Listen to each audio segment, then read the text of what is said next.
a quick live, just an update. I'm trying to debate if I'm going to do a recap review in regards to what happened in regards to the Diddy case for the week. I'm deciding. I may or may not. We kind of did a lot for this week in regards to Diddy and what's going on with him. So come on in, come on in. We're going to go ahead and do the disclaimer as people come in. We're going to talk Jussie Smollett and the case being dismissed. Yes, the case being dismissed, and the brothers that say they assisted or helped in regards to the case. They're speaking out. So let's go ahead and do the disclaimer. That way it allows people to come in, because it normally takes people 2 or 3 minutes to come in, and it's early. I was debating whether to go live now or go live at 10. So we're going to go ahead and go live now. Let's go ahead and do the disclaimer. So copyright disclaimer under Section 107 of the Copyright Act. Maybe I should do it when I get into here to turn on my monetization. Hold on one second. I just thought about that. They have us turning on our monetization in a different way as well, and for us to post a picture. So some things have changed in regards to YouTube, and luckily I figured out how to do my thumbnail. Okay, so there's that. So yeah, come on in, come on in. Okay, so let me go ahead and do my disclaimer. Copyright disclaimer under Section 107 of the Copyright Act of 1976. Allowance is made for fair use for purposes such as criticism, comments, news reporting, teaching, scholarships, and research. Fair use is use permitted by a copyright statute that might otherwise be infringing. All comments are alleged. All comments are alleged, in our opinion, and for entertainment purposes only. Okay, so there's that. So while I say it, I've been placing it in the comment section. So no reason to say it twice. And I don't have to whisper and say it. So yeah, some things for YouTube has changed, and you got to be able to roll with the punches.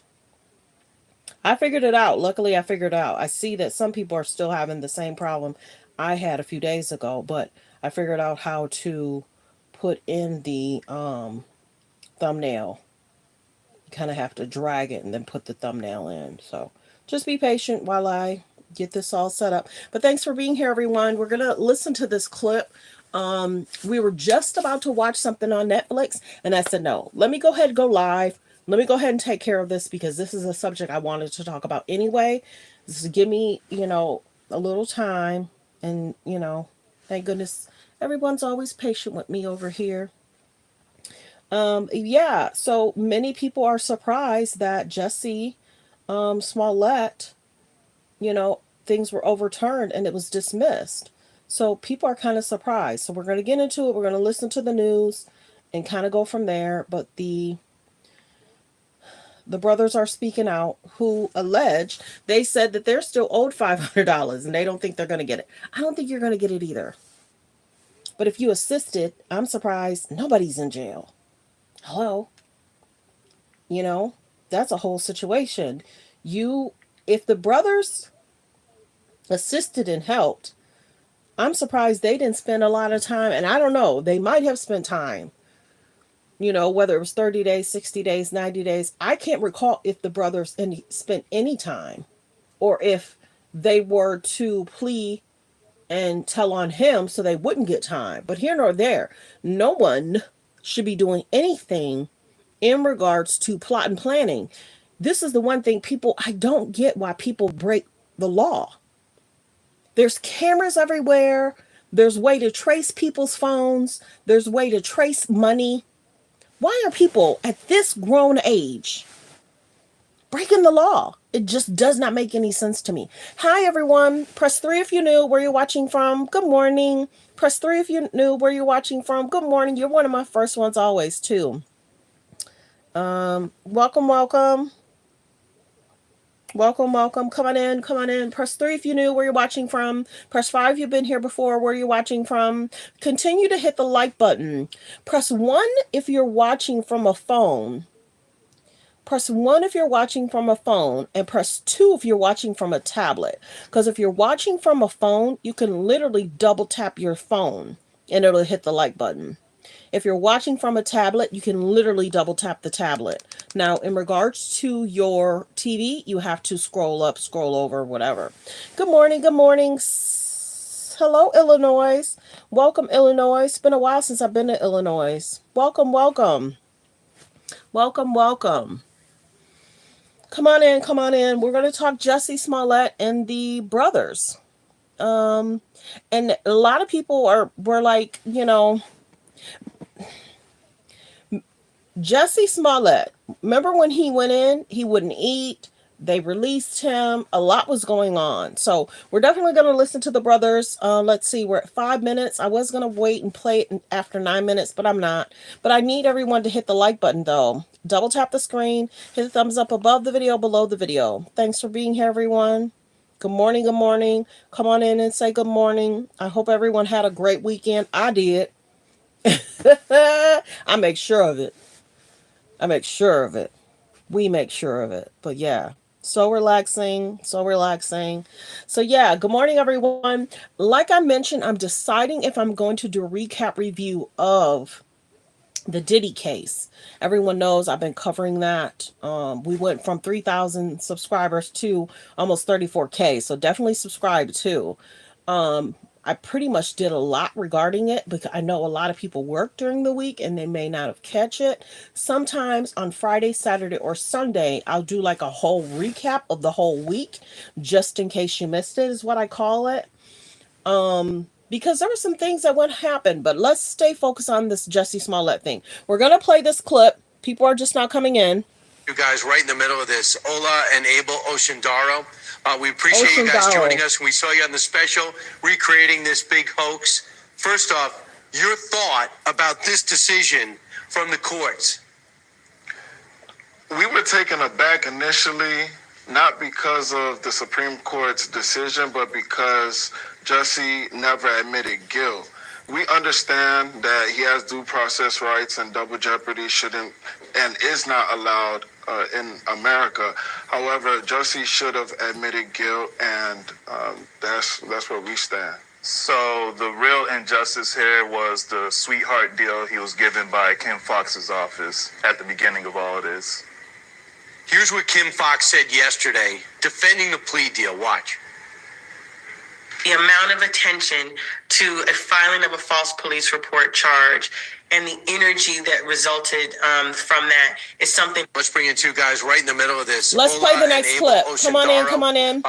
Like the video as you guys come in. We only have 3 likes. We have 101 in the building. Please double tap the screen to hit the like button. Please double tap the screen to hit the like button. Hit the thumbs up above the video, below the video. Thanks for being here, everyone. We only have 3 likes and we have almost 99 people in the building. Please hit the like button. Yes, thanks. Let's get the likes up. Let's get the likes up. We were about to Netflix and chill, and I said, nope, got to bring this to my people, and we got to talk about it. Yes, let's get the likes up. Double tap the screen. There's 99 in the building, 119 in the building. Double tap the screen. Let's get the likes up. Hit the thumbs up above the video, below the video. So it's interesting that they're speaking out against Jussie, but allegedly they helped Jussie. But it's like, okay, are y'all still looking for media attention, clicks, and views? If you assisted and helped him, now you're complaining that his situationship got dismissed? None of y'all should be doing what y'all did. Y'all too grown to be doing that. As a grown adult, you know there's cameras everywhere. You know that you can trace things from a phone. You know that situations, your phones can be tapped. If they were talking back and forth, hey, don't say this, don't say this, they caught us, whatever.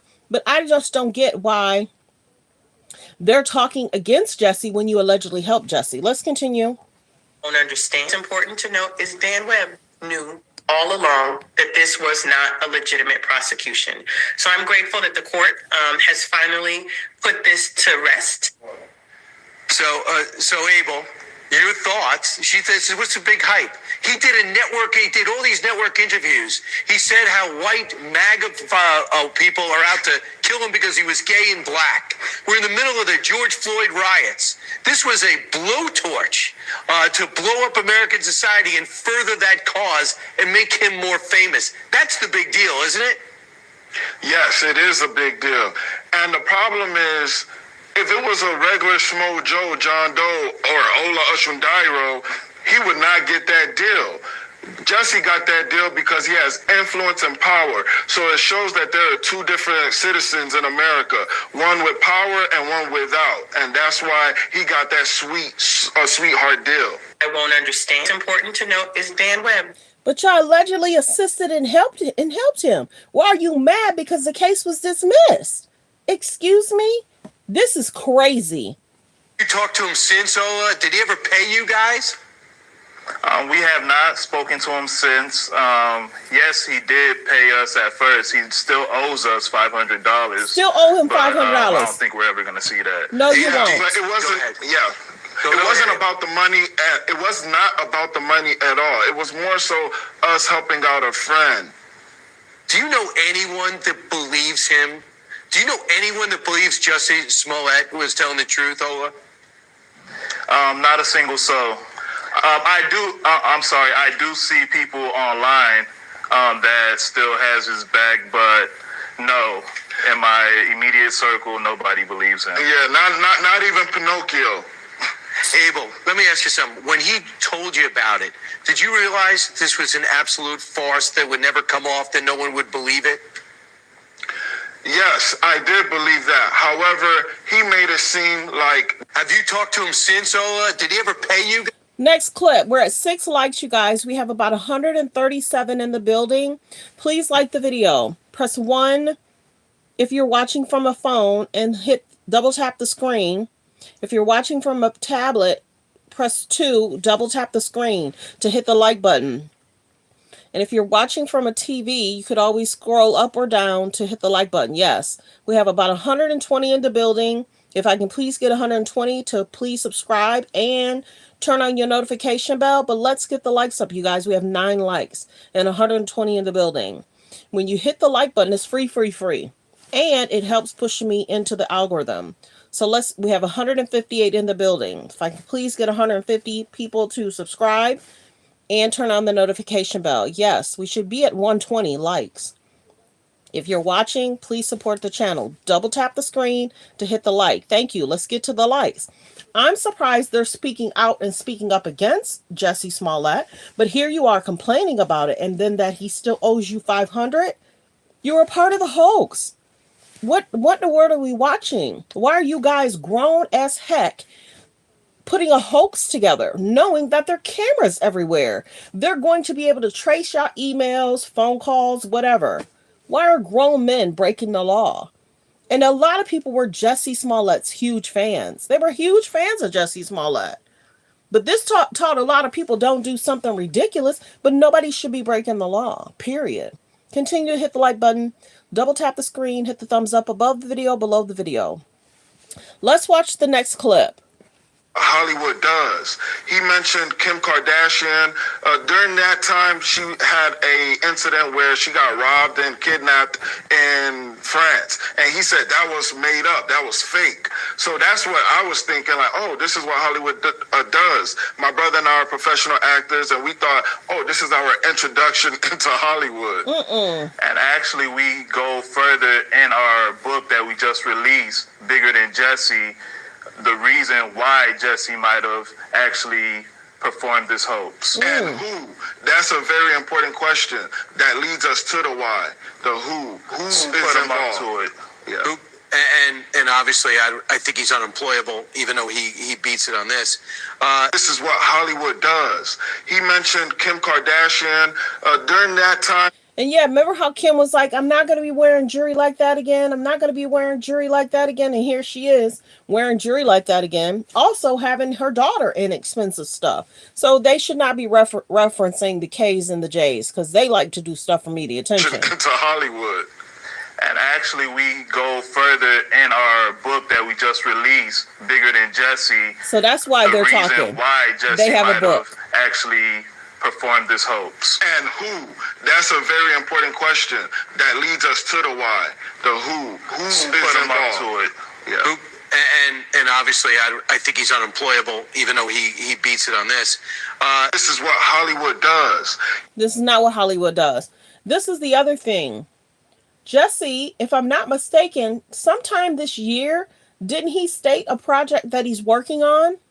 But also in regards to the producer that worked on Empire and that worked on Stars.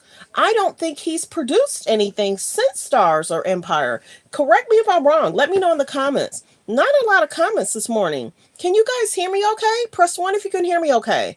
Normally, in the morning, press 3 if you're new, where you're watching from. Press 3, you're new, where you're watching from. Press 5 if you've been here before, where you're watching from. But thanks for being here, everyone. Press 1 if you can hear me okay. Because normally by now we have tons of comments. What do y'all think about this whole Jussie Smollett situation? What do y'all think about this whole Jussie Smollett situation? This is why the old brothers are speaking, because they have a book out. And they're calling it Bigger Than Jussie. And they're trying to reference the K's and the J's. And this is what Hollywood does. They thought this was like an acting role. Are you kidding me? Are you kidding me? Bringing two guys right in the middle of this, Ola and Abel Osundairo. We appreciate you guys joining us. We saw you on the special, recreating this big hoax. First off, your thought about this decision from the courts. We were taken aback initially, not because of the Supreme Court's decision, but because Jussie never admitted guilt. We understand that he has due process rights and double jeopardy shouldn't and is not allowed in America. However, Jussie should have admitted guilt, and that's where we stand. So the real injustice here was the sweetheart deal he was given by Kim Foxx's office at the beginning of all of this. Here's what Kim Foxx said yesterday, defending the plea deal. Watch. The amount of attention to a filing of a false police report charge and the energy that resulted from that is something. Let's bring in two guys right in the middle Next of this. clip. Ola and Abel. Next clip. Like the video, you guys. We still have only 11 likes. We should be at 120. We have about 240 in the building. Please like the video. If you're watching from a phone, all it takes is a double tap. If you're watching from a tablet, all it takes is a double tap. We have about 240 in the building. Yes, please hit the like, you guys. 240. If I could please get 200 people to please subscribe and thank you. And make sure you turn on your notification. 217. Next clip. Don't understand. It's important to note is Dan Webb knew all along that this was not a legitimate prosecution. So I'm grateful that the court has finally put this to rest. Thank you, Keith. So Abel, your thoughts? She says, what's the big hype? He did he did all these network interviews. He said how white MAGA people are out to kill him because he was gay and black. We're in the middle of the George Floyd riots. This was a blowtorch to blow up American society and further that cause and make him more famous. That's the big deal, isn't it? Yes, it is a big deal. And the problem is, if it was a regular Schmo Joe, John Doe, or Ola Osundairo, he would not get that deal. Jussie got that deal because he has influence and power. So it shows that there are two different citizens in America, one with power and one without. And that's why he got that sweetheart deal. I won't understand. It's important to note is Dan Webb. Next clip, but they helped him. Have you talked to him since? They're talking against him, but they helped him. And You talked to him and since? they're missing out on $500. Have you talked to him since, Ola? Did he ever pay you guys? We have not spoken to him since.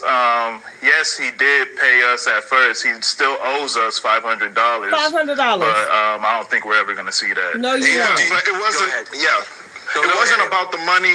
It was not about the money at all. It was more so us helping out a friend. Do you know anyone that believes him? Do you know anyone that believes Jussie Smollett was telling the truth, Ola? Not a single soul. I do. I'm sorry. I do see people online that still has his back, but no, in my immediate circle, nobody believes him. Yeah, not even Pinocchio. Abel, let me ask you something. When he told you about it, did you realize this was an absolute farce that would never come off, that no one would believe it? Yes, I did believe that. However, he made it seem like... Have you talked to him since, Ola? Did he ever Next pay you clip. guys? There's about 100. We have not spoken to him. There's about 120 in the building. If you guys can please hit the like still. Thanks, Keith, for telling people to hit the like. Thanks for hitting the like, Keith. I appreciate everyone for being here. Press 3 if you're new. Where you're watching from. Press 3 if you're new. Where you're watching from. Press 5 if you've been here before. Where you're watching from. Let me know you guys' thoughts on this Jussie Smollett situation and the O brothers. They're going to talk about their book. Does. He mentioned Kim Kardashian. During that time, she had a incident where she got robbed and kidnapped in France. And he said that was made up. That was fake. So Allegedly. that's what I was thinking. I can't confirm or this deny. is what Hollywood does. My brother and I are professional actors, and we thought, this is our introduction into Hollywood. And actually, we go further in our book that we just released, Bigger Than Jussie, the reason why Jussie might have actually performed this hoax. And who? That's a very important question that leads us to the why. The who. Who is put him up involved? to it? Yeah. And obviously, I think he's unemployable, even though he beats it on this. This is what Hollywood does. He mentioned Kim Kardashian. So who do y'all really think put him up to it and why? Jussie Smollett was a pretty big actor. He didn't need to do this, though. In my opinion, he didn't need to do it. Why would you put yourself in that position to where you're affecting your show? A lot of the stars ended, Empire ended. It definitely affected Taraji P. Henson, Terrence Howard. What's the young guy's name? Brashear Gray. It affected all of them. Brashear Gray hasn't acted like himself in the last 2 years. Prayers go out to Brashear Gray. Some pages, say a lot, but some of these celebrities, they'll do a lot for fame. Hollywood. But, prayers go out to these people. There was another thing I wanted to talk about. Hold on one second. The young lady from Mielle. Good evening, you guys. As most of you know, it has always been very important for me to keep you in the loop on this entrepreneurial journey, because I have to be totally honest with you guys. It is not for the faint at heart, okay? Especially being a Black woman and using my platform to serve and uplift, and knowing that I have always dedicated my platform to serving and uplifting. But this has been heavy on my heart, so I wanted to share this. I've always been very transparent with you all, and in this situation, it is no different. As many of you have been seeing that Mielle has been buzzing in the media lately, and some of you have stood up and shown support like true loyal mavens and mavericks, and I just want to say thank you. I truly, truly appreciate it. But here's the thing.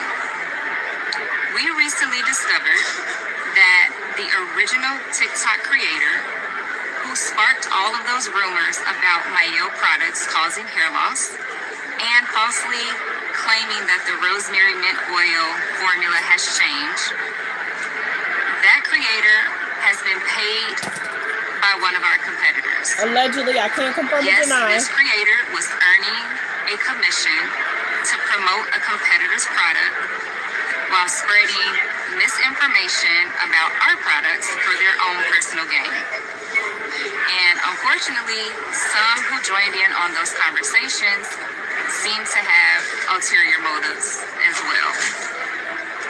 So you know what they say, when they go low, we go high.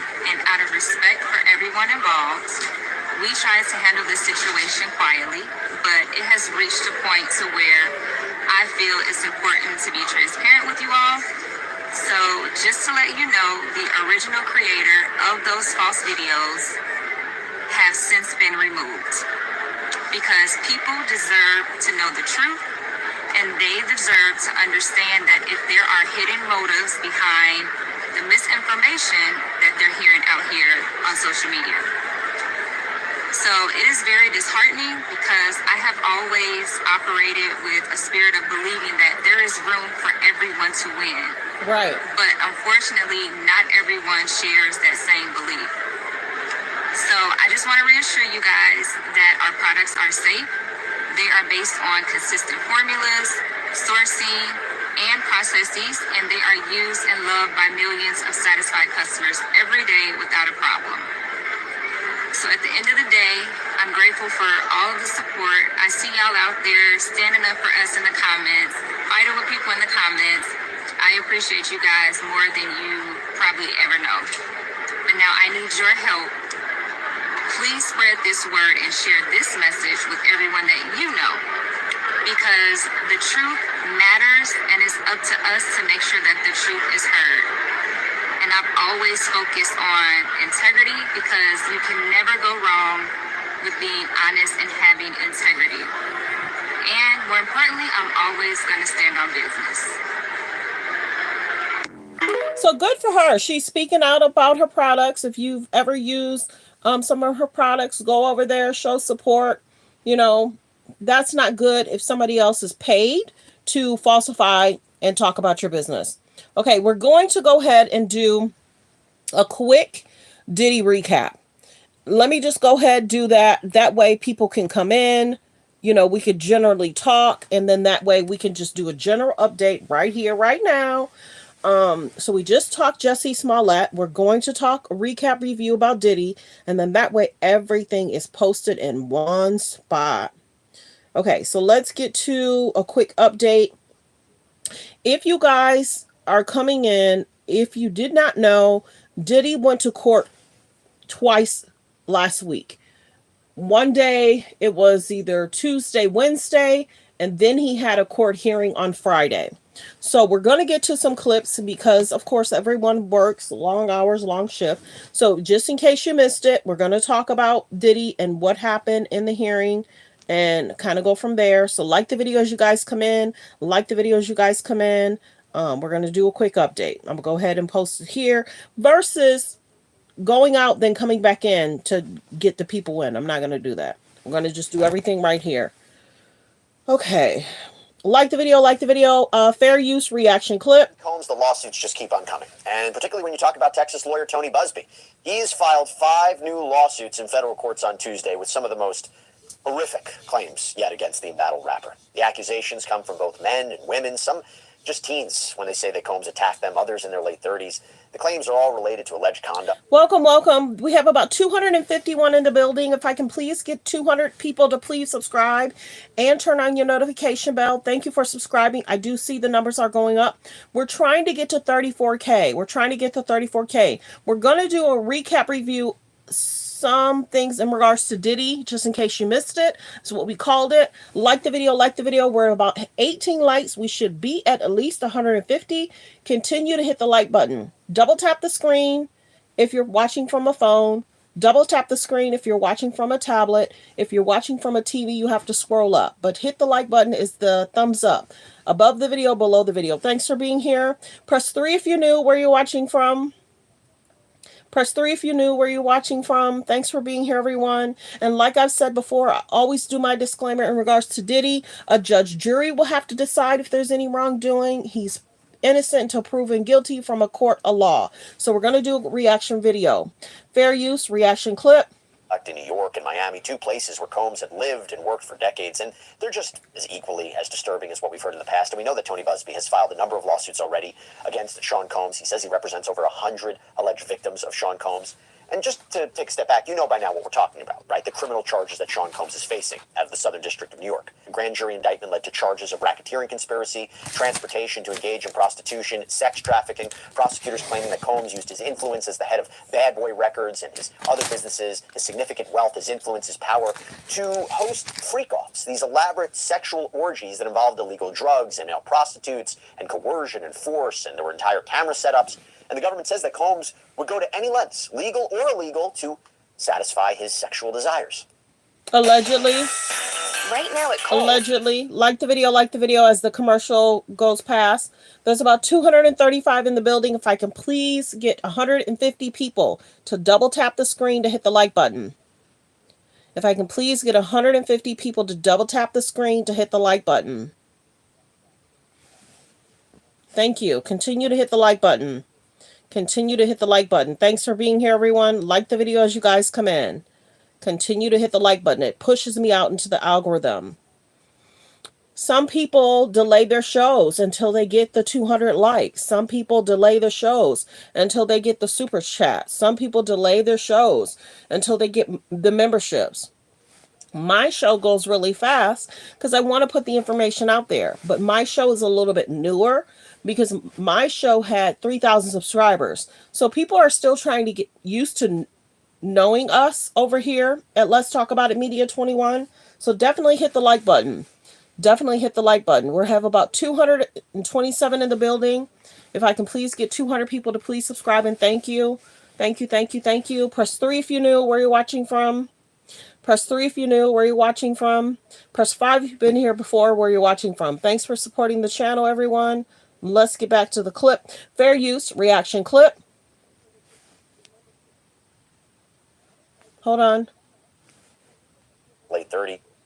The claims are all related to alleged conduct in New York and Miami, two places where Combs had lived and worked for decades, and they're just as equally as disturbing as what we've heard in the past. And we know that Tony Busby has filed a number of lawsuits already against Sean Combs. He says he represents over 100 alleged victims of Sean Combs. And just to take a step back, you know by now what we're talking about, right? The criminal charges that Sean Combs is facing out of the Southern District of New York. The grand jury indictment led to charges. Good morning, Jacksonville. Continue to let us know where you're watching from. Press 3 if you knew where you're watching from. Press 5 you've been here before, where you're watching from. Good morning, Jacksonville. Good morning, everyone. A racketeering conspiracy, fair use reaction clip, to engage in prostitution, sex trafficking, prosecutors claiming that Combs used his influence as the head of Bad Boy Records and his other businesses, his significant wealth, his influence, his power, to host freak-offs, these elaborate sexual orgies that involved illegal drugs and male prostitutes and coercion and force, and there were entire camera setups. Good morning, Pittsburgh. Says that Combs would go to any lengths, legal or illegal, to satisfy his sexual desires. Allegedly. We know that the rapper was arrested in New York in September. He's been locked up ever since in the Metropolitan Detention Center in Brooklyn. His defense team is actively trying to get him out of there. They're going to be trying for a third time to get him bail, this time in front of Judge Arun's. Yeah, this is the third time. Let's continue to listen. It's interesting how they're working overtime. His lawyers are working hard, y'all. Like the video, like the video. Will he get bail this week? Coming. Like the video, like the video. Marion. We're actually going to be doing a whole separate episode that's coming out tonight, too, on what you can expect from that bail hearing. And also, we're going to cover that live for you on Friday on Law and Crime as well. You can check it out on our YouTube page. But as we now know, he's not just facing the criminal charges. He is also facing all these lawsuits, a barrage of civil lawsuits. The floodgates, they really seemingly opened after his ex-girlfriend, Cassandra Ventura, filed that bombshell lawsuit against him, claiming that Combs subjected her to a decade of physical, mental, and sexual abuse. Combs. Now, if you guys did not know, because you're just not coming in, recap review for the week. If you did not know, Diddy's lawyers are trying to state that allegedly the video was allegedly edited. What transpired in regards to Cassie, that doesn't change what happened to Cassie, though. His team is working overtime. They're trying to say alleged the video was chopped up. And then I think the judge has said you still grabbed her, pulled her, or something like that. And then allegedly Diddy or teams or lawyers said he was sorry. Excuse me? You don't have a right to put your hands on anybody, y'all. You don't have your right to touch or grab anybody. It's different if you let her in the elevator, kissed her, and let her go. But what was alleged and what we saw was very, very concerning. Couples go through things, but you didn't let her get into the elevator. We saw something different. So that's the biggest concern. It was, and then he tries to make her seem like the person that's also partially alleged aggressive. Cassie's been in a relationship. We haven't heard no concerns regards to Cassie or Alex Fine. Yes or no? We haven't heard any concerns about Cassie and her new husband. Right or wrong? We've alleged her concerns about Diddy. Allege. Diddy Cassie concerns. Allege. Diddy Kim Porter concerns. Allege. Diddy concerns alleged with Gina. We've heard him and his alleged relationship concerns. Not Cassie, but he's trying to allegedly put Cassie in a situation and making her seem away. So I think that's something to be told that the courts need to really pay attention to. We haven't heard any concerns about Cassie and her new husband. Real talk. Like the video as you guys come in. Like the video as you guys come in. Press 3 if you knew where you're watching from. Press 3 if you knew where you're watching from. And like I said, and I continue to will say, a judge or jury will have to decide if there's any wrongdoing. He's innocent until proven guilty because we definitely want him. Yes, we do. We want him to get a fair trial so there is no mistrial. Like the video, like the video.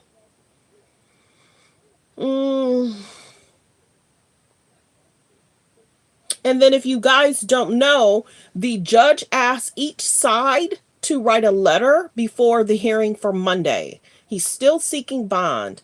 Many people are saying the judge is considering the bail, the bond. Many people feel that way. But why? If 2 other judges said no. A lot of times, that's the one thing. This is not legal advice. Just our opinion. A lot of times when one judge make a decision, a second judge make a decision, there's reasoning for that. So if this third judge makes a decision to give him bail him out, give him the bond, that's going to be interesting because it's like those 2 judges said no.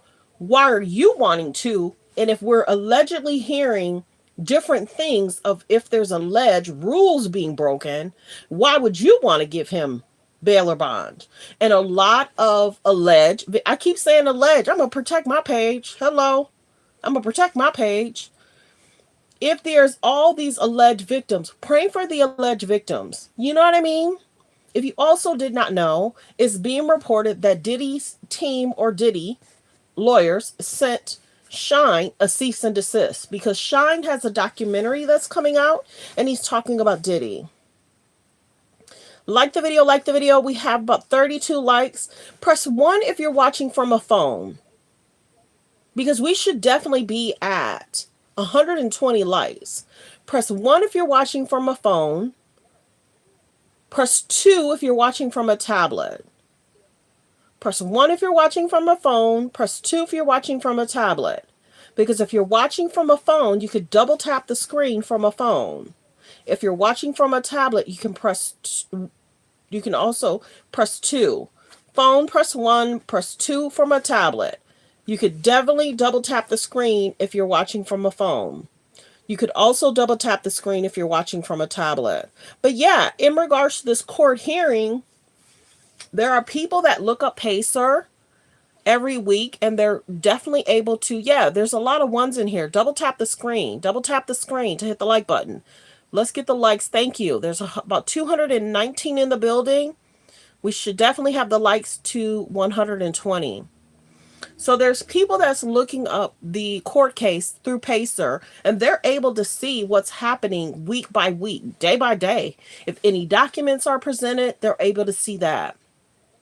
So for Monday's court hearing, the judge asked both sides to write a letter. Diddy's attorneys, let us know why you feel he should get bail or bond. Bailed out, bond out. And his lawyers are going to do that. The other side is also to the right why they feel he should not get out. Now, if you did not know, they had stated that when there was a sweep and a raid in the jail cell, they're stating that the judge had put out a request that the documents they obtained from that sweep or raid, those documents are to be shredded. He made a decision earlier this week, Tuesday, Wednesday, something like that. And they had said that those documents won't be presented or able to be presented in Friday's court hearing. So those documents may not even be able to be talked about. So the other side may be having an issue, and maybe Diddy's team planned to say, okay, see, a lot of people are coming in. If you guys did not know, during this week, Tuesday, Wednesday, the judge had said that on Diddy's notes. Did it say legal? Diddy's team Tuesday, Wednesday said on his notes it said legal, which if they went through his legal documents for him and his attorney speaking, they would have broken his 4th or 5th or 6th Amendment, allegedly. So when they raided or went through a sweep of the jail cell, they had video cameras of what they took from Diddy's cell. Allegedly, his legal pad didn't say legal on it.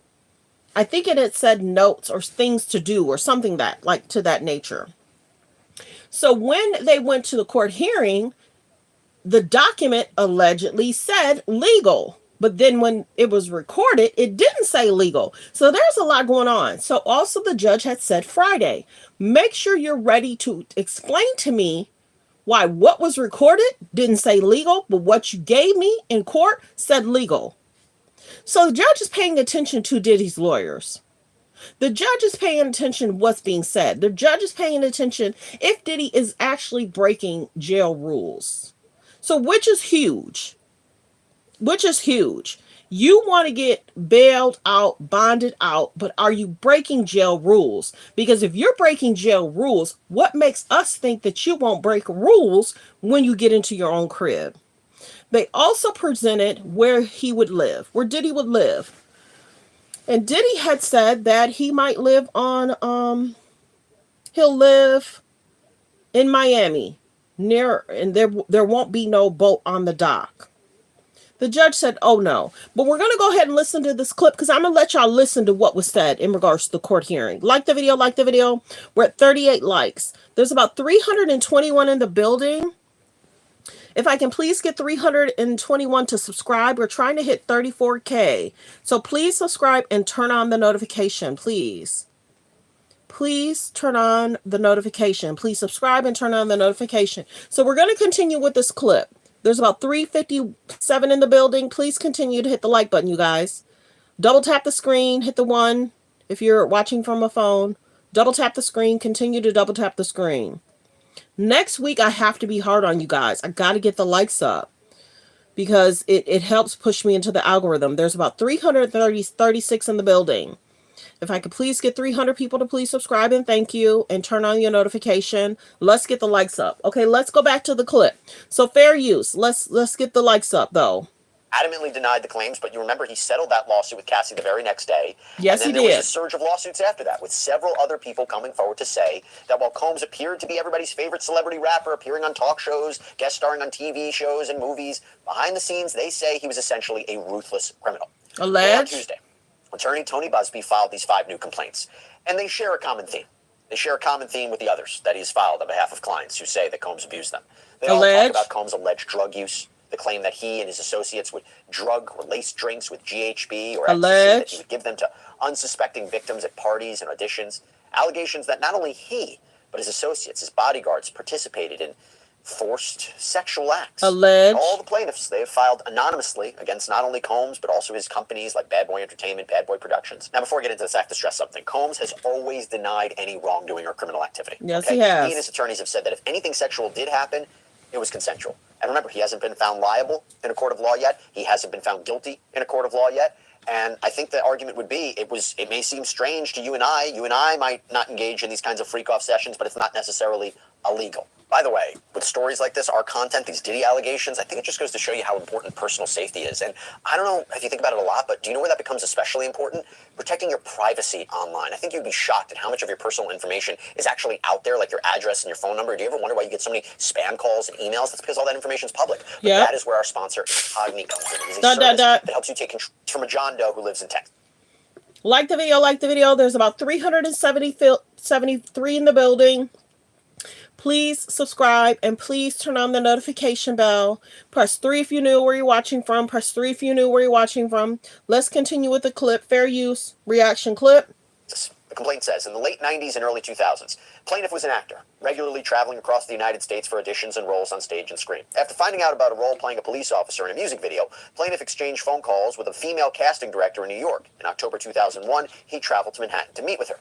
Now, we don't know John Doe's age at the time he says he met Sean Combs, but we know that he was an adult. But we've told you about other lawsuits where people claim that when they were children, maybe sometimes when they were auditioning for Sean Combs, they were sexually assaulted. Alleged. They were drugged. So keep that in mind. But going back to this lawsuit, so John Doe goes to New York. He goes to a hotel near Central Park, and it's there where he meets up with someone appearing to be Sean Combs' bodyguard or an assistant of some kind. And they talk about John Doe's background and his fitness routines, and when Combs comes in, he asks John Doe questions about himself and his trip to New York, and he reportedly wants to know if John Doe is there by himself, meaning did he have any friends in New York? And John Doe told him no. Process that for a second. Because then he says Combs allegedly gave John Doe the once-over and said he'll do. A very ominous statement given what the plaintiff says happened next, because the complaint reads, once plaintiff sat back down, the casting director offered him an alcoholic drink, which he declined. She then offered him a Diet Coke in a glass, which he drank, but noted that it tasted strange. At that point, plaintiff realized the casting director was the only female in the room. The conversation continued regarding the music video and shooting schedule, but as time passed, plaintiff began to feel dizzy and nauseous. He asked to use the bathroom because he felt like he might pass out. Shortly after that, plaintiff did in fact pass out. Based on information and belief, Combs, by himself or through his agents, employees previously, laced plaintiff's drink with drugs, including but not alleged. This is concerning because he didn't want the one drink. They allegedly made another drink and he felt woozy. This is the story of a lot of people. Alleged. Let's continue. Reaction clip. Fair use. limited to GHB and or ecstasy. That theme of alleged drugging is a constant through line in both the criminal allegations and the civil allegations. And we have to warn you that this next part is incredibly tough. The complaint reads, plaintiff came to in a twilight state, still dizzy and nauseous, but semi-conscious and disoriented. As plaintiff tried to get his bearings, he realized he was laying face down across a large ottoman with his head and arms hanging off of one side and the lower half of his body hanging off the other. His pants were pulled down to his ankles and his shirt was pulled over his head. He felt a great... Trigger warning, fair use. Like the video. If you can't take the graphic part of it, you might want to come back in 5 minutes. Like the video. All comments are alleged. This is an alleged victim. Great deal of pain and realized as he looked back that he was being anally sodomized. Combs' chest tattoo and the large gold chain with a jeweled cross on it that Combs wore during the interview. Plaintiff tried to fight him off but felt dizzy and sick whenever he tried to move. Additionally, Combs' bodyguard was holding plaintiff down by the arms. John Doe then describes further alleged assaults in graphic detail, claiming multiple men raped him that day. Other people in the room laughing and talking, believes that he saw camera flashes at one point. And John Doe claims that he passed out multiple times before he was finally able to regain control of his body and get up. The complaint says, embarrassed and violated, plaintiff tried to cover himself up and started looking for his clothes. Once he found his pants, shirt, and shoes, he ran for the door without his underwear and also without one of his prized possessions. Like the video. So concerning, y'all. But it did not read that the alleged 39-year-old might have dropped the case. I thought I read something like that, so I'm going to have to research that. Allegedly, they're trying to say that case might have been dropped Thursday or Friday. I'll have to look into it, though. Like the video, because this is the case he's reading right now. A commemorative leather jacket that he got from working as a stuntman on the film RoboCop. Plaintiff never saw that jacket again. Wow. As he ran out, he heard someone near the door laugh and say, "Hope you had fun." He goes on to say that the doorman helped plaintiff get a cab and he returned to his room at his hotel where plaintiff vomited and cried all night, replaying the trauma of what had just happened. He feared others' disbelief and or the perpetrator's retaliation if he told anyone. In the aftermath... I'm wondering if he went to the hospital to get checked out, which most men probably would not. Like the video. That the assault plaintiff struggled with intense emotional pain and mental health issues, feeling disgusted and deeply depressed. Plaintiff has experienced a significant impact on his personal life. He is never married and often struggles to maintain relationships due to the assault. Right. No. We are not paying $800 for glass. Like the video. There's about 314 in the building. If I can please get 300 people to please subscribe and thank you. Please subscribe and turn on the notification bell. Let's get the likes up. There's 377, 374 in the building. Please get the likes up to 120. We're still struggling to get the likes up. Let's get the likes up, you guys. Double tap the screen. If you're watching from a phone, all you have to do is double tap the screen. If you're watching from a tablet, all you have to do is double tap the tablet. If you're watching from a TV, you have to scroll up and down for your TV. Like the video. To the assault. Now, John Doe is suing under the New York Victims of... Thanks for subbing, Sarah. I appreciate you. Thanks for subbing. And super chats are welcome, you guys. $2, $3, $5. It's not required, but... Thank you if you send in a super chat. Thank you. Gender-Motivated Violence Protection Act. This is something we've talked about before. So even though this alleged assault happened in 2001, John Doe's legal team is arguing that the GMVA would apply in this case, where the requirement that the crime of violence be committed because of gender or on the basis of gender, and due at least in part to an animus based on the victim's gender, that is satisfied, they say, because defendant Combs forced plaintiff to engage in a sexual interaction without consent. Now, there is a look-back window to sue for these kinds of claims, because when under normal circumstances the statute of limitations would have expired and you can't bring a lawsuit, people can use this now to sue, and they can sue until February 2025. And this protection, by the way, not only allows plaintiffs to recover damages, but they can also recover attorney's fees and costs. That's an advantage here. Now I want to move on to another lawsuit. This one is from a Jane Doe who lives in Maryland now and accuses Sean Combs of sexual assault in 2001. Her complaint states that in 2001, plaintiff, who was 18 years old at the time, and her cousin attended a Halloween party held at Club New Yorker in Manhattan. Combs and his entourage also attended the party and provided drinks to plaintiff and her friends throughout the night. During the Halloween party, one of Combs' security guards escorted plaintiff and two friends to a large black SUV limousine parked within walking distance of the club. They entered the vehicle and saw Combs sitting in the back. At least 6 members of Combs' security team were also in the limousine. One of the men handed plaintiff a drink. Minutes later, she began feeling dizzy, intoxicated, and disoriented. She felt as though she was unable to control her own actions. Based on information and belief, Combs, by himself or through his agents' employees, previously laced the drink with drugs, including but not limited to GHB and or ecstasy. So you can see similar language here. Combs allegedly ordered her to perform oral sex on one of his security guards. And then she also claims that she was forced to perform oral sex on Combs, too. Quote, in the aftermath of the assault, plaintiff struggled with intense emotional pain and mental health issues, feeling disgusted and deeply depressed, with symptoms of post-traumatic stress. And she is also suing for violations of New York City Victims of Gender-Motivated Violence Protection Act. Another Jane Doe says that she was attacked, this time in 2004, also in Manhattan. She says she was a 17-year-old model at the time and went to a modeling gig where she was approached by 2 men who gave her a flyer for a party. The lawsuit says that the party turned out to be one of defendant Combs' infamous 4th of July parties at his estate in the Hamptons. Combs' Hamptons parties regularly attracted A-list celebrities from across the entertainment, fashion, and business worlds, and this one was no different. The event was lavishly decorated, featured live performances, music performances, and boasted top-tier food and beverages, an atmosphere of opulence and luxury full of celebrities. Many unsuspecting individuals like plaintiff were recruited to attend these parties. When plaintiff arrived, Combs' staff at the front door required her to hand over her purse and her cell phone prior to entering. Now, this is something that we've heard before, that guests at Combs' parties had to surrender their phones, and sometimes even it was reported they had to sign non-disclosure agreements before they were allowed in. The complaint continues. Plaintiff recognized numerous celebrities in attendance as she walked around the party. Servers circulated through the rooms of the mansions with trays of drinks, and plaintiff decided to have one. Shortly after drinking it, plaintiff began to... So how many of these celebrities are going to be subpoenaed and it's going to have to take the stand in regards to these alleged cases? Because if they're on film or if they're on these videos, how many of these celebrities are concerned about their careers and brand? Press 3 if you knew where you're watching from. Press 3 if you knew where you're watching from. Press 5 if you've been here before, where you're watching from. We're just going through some of the cases alleged about Diddy. Like the video, like the video. We have about 320 in the building. If I can please get 320, please subscribe and turn on your notification. We're just doing a general alleged breakdown. Like the video. Feel lightheaded and disoriented. Now, what's alarming about that is if that's true, she just took a random drink and it was potentially laced. I mean, that's the insinuation, right? And that's different than a drink being deliberately handed to her. So again, if true, were all the drinks at this party just laced with drugs? That was my initial impression from Alleged. this. Quote, as she grew increasingly disoriented, plaintiff searched for a place to sit. She stumbled to a couch and promptly lost consciousness. When she awoke, plaintiff's underwear was missing, and she felt throbbing pains in her private areas. At this point, plaintiff was alone, and she could not find the friend who had accompanied her to the party. In a state of panic, she began to hyperventilate and cry. The complaint goes on to state that Combs and 2 of his bodyguards approached plaintiff and threatened her. Combs told plaintiff that she would be in danger if she spoke about what had occurred, stating that he ran New York and would ruin her. Oh my At this goodness. point, plaintiff recognized that at least Combs had sexually assaulted her while she was unconscious. She feared for her life.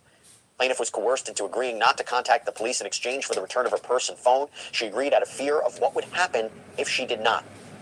In the aftermath of the assault... So is that why a lot of people did not speak up? Because he told them, 1, you signed an NDA, 2, I run this city. Alleged. Like the video, like the video. There's about 347 in the building. Yes, I have to stop it, play it. Yes, I have to stop it, play it. Please subscribe. Please subscribe. We're trying to hit 34K. Thanks for being here, everyone. Let's continue with the video. Fair use reaction clip. Plaintiff experienced and continues to experience intense emotional pain and mental health issues, including post-traumatic stress disorder, depression, and anxiety. And Jane Doe also cited the GMVA as her cause of action. Moving on to the fourth new lawsuit, a plaintiff who now lives in Georgia makes claims that he says happened much more recently, 2022, when he was 39 years old.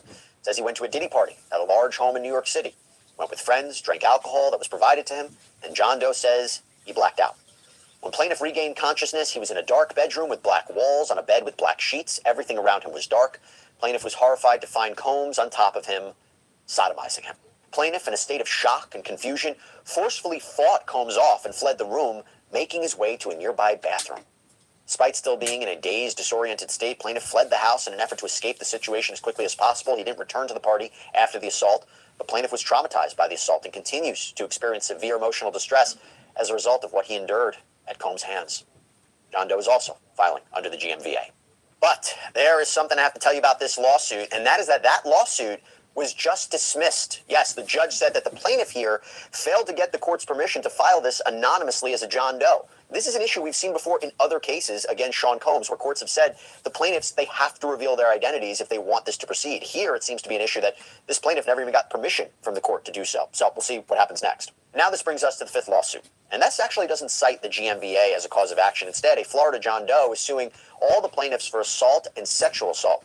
And his lawsuit states, in 2022, plaintiff mingled and spent time with associates of Combs' businesses at a popular Miami nightclub. He did not consume alcohol. Good morning, everyone. Good morning. There's about 422 in the building. If I can please get 400 people to please subscribe and turn on the notification. We're trying to hit 34K. So please subscribe. Reaction clip. Let's continue. Continue to hit the like button. We're at 61 likes. Continue to hit the like button. Double tap the screen. Hit the thumbs up above the video or below the video. But you could double tap the screen to hit the like. Thanks for being here, everyone. Reaction clip. We're talking about the alleged filings of the alleged victims. Praying for the alleged victims. Like the video, like the video. At the nightclub. After spending some time with these individuals, an associate of Combs invited plaintiff to an after-hours event being hosted by Combs at a residential home. After arriving, plaintiff entered the residence and joined the other partygoers. Plaintiff saw about 45 to 50 people, many of whom were recognizable public figures. While mingling and making small talk with others, an associate of Combs approached plaintiff, indicating that Combs wanted to meet with him. The associate took plaintiff upstairs, where Combs greeted him with a drink and offered a tour of the house. Plaintiff obliged and began following Combs around the home. The tour came to an end in a bedroom. The bedroom smelled strongly of marijuana. 5 other individuals, 3 men, 2 women, apart from Combs and plaintiff, were inside of the room as well. As plaintiff and Combs entered the room, Combs demanded the women perform sexual dances. The other 3. Like the video, like the video. Commercial. Like the video, like the video. Let's get the likes up, you guys. We're still at 64 likes. We definitely should have been at 120. We've almost been live for an hour. Double tap the screen, please. Double tap the screen. If you're watching from a phone, it's easy to like the video. Double tap the screen. Press 1 if you're watching from a phone. Press 1 if you're watching from a phone. Press 2 if you're watching from a tablet. If you're watching from a phone, it's easy to double tap the screen. We have 289 in the building. Be kind in the comments or we'll time you out. Be kind in the comments. If you have your own show, go dislike on your own show. How about that? Like the video, like the video.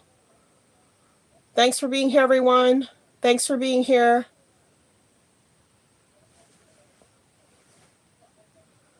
How about you do your own thing on your show? The likes actually push me into the algorithm. If I'm bringing you guys content, you have to do your part as well. You have to do your part as well. Like the video. Thanks for tuning in. Some people don't even start their show till 30 to 40 minutes later. They don't start their show 30, 40 minutes later until the likes are up, or until the super chats are up, or until the memberships are up. My show goes extremely fast. But everybody has to do their part to do the likes, though. To hit the like button is free. So my show went from 3,000 subscribers to almost 34K. So I'm going to ask for the subscribers, yes. And I'm going to ask for the likes, yes. I'm bringing you decent content. Like the video, like the video. Like the video. If you don't care, you don't have to be here. You could just be timed out. Go do your show. Thanks for being here, everyone. Let's continue with the clip.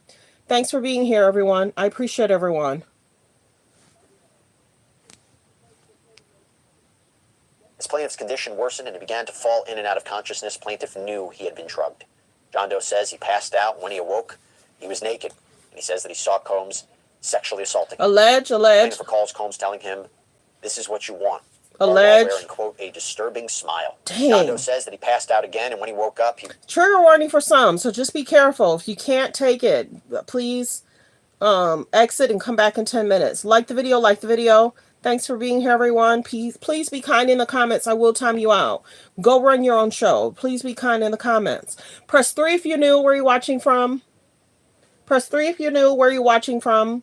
Press 5 if you've been here before. Where are you watching from? Like the video. Do you guys think that the judge will give him bail on Monday? Do you guys think that he'll get bail on Monday? There's about 265 in the building. Please subscribe to the channel. No bail. Do you guys think he's going to get bail? Yes or no? Put bail, no bail, or put yes bail. Many people are wondering. Like the video. And please subscribe. There's about 265 in the building. If I please get 265 to please subscribe and turn on your notification. I do see that people are subscribing, so thank you. I do see that people are subscribing, so thank you. And like I said, a jury will have to decide if there's any wrongdoing. You know, he's innocent until proven guilty in a court of law. So we'll see what happens. Like the video. We're at 69 likes. Let's get the likes to 100. Double tap the screen. Hit the thumbs up above the video, below the video. We often have a lot of people flow in. So that's why I have to stop the show and have to ask people to like. Thanks for tuning in. Let's continue. Still in the bedroom. Fair use. Alone. Plaintiff woke the next morning in the same bedroom alone, almost immediately, as if someone could see inside of the room through a camera or other device. A member of Combs' security team entered, handed plaintiff his clothes, and instructed him to get dressed and prepare to leave the residence. That's interesting and frightening, because we've heard from various people in these civil lawsuits that Combs had cameras all over his house and was obsessive about filming things. But again, this John Doe is suing for assault. So when they did the raid, how much do they have on film and tape?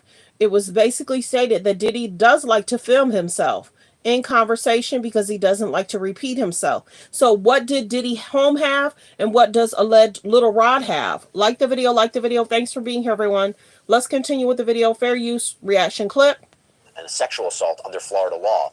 Defending Combs with the assistance and conspiracy of his businesses intentionally or knowingly caused physical contact, including the sexual assault with plaintiff when defendant Combs knew and should have known that plaintiff would regard such contact as offensive. By the way, you sue the businesses, not just Sean Combs. Obviously, he's very wealthy, but you go after the businesses. They have deeper pockets, too. By the way, one of the reasons he might be suing for assault and sexual assault is there might not be a statute of limitations issue. This is just a few years ago. And you also might say these assault claims, taking everything as true, are more straightforward to prove. By the way, speaking of Tony Busby, he's gotten himself into a bit of hot. Okay, so now we're going to listen to about a Tony Busby. Tony Busby, about 2 months ago, made a statement that he allegedly is the attorney for alleged 120 victims. And he will be representing those clients. Now, allegedly, Tony Busby has gotten his own self into a situationship. If you, just in case you missed it, let's listen to what attorney Busby has going on. He is the lawyer that's representing the 120 victims. Like the video. Let's continue. We're at 70 likes. Let's continue to get the likes up, everyone. Fair use reaction clip. Water recently, we've talked about this because in prior lawsuits that were filed by him on behalf of alleged victims, he has named people like Celebrity A or Celebrity B, who yes, he has. in one case allegedly participated in assaults. And Busby had previously promised that he was going to expose A-list people that were allegedly involved in Combs' criminal activity.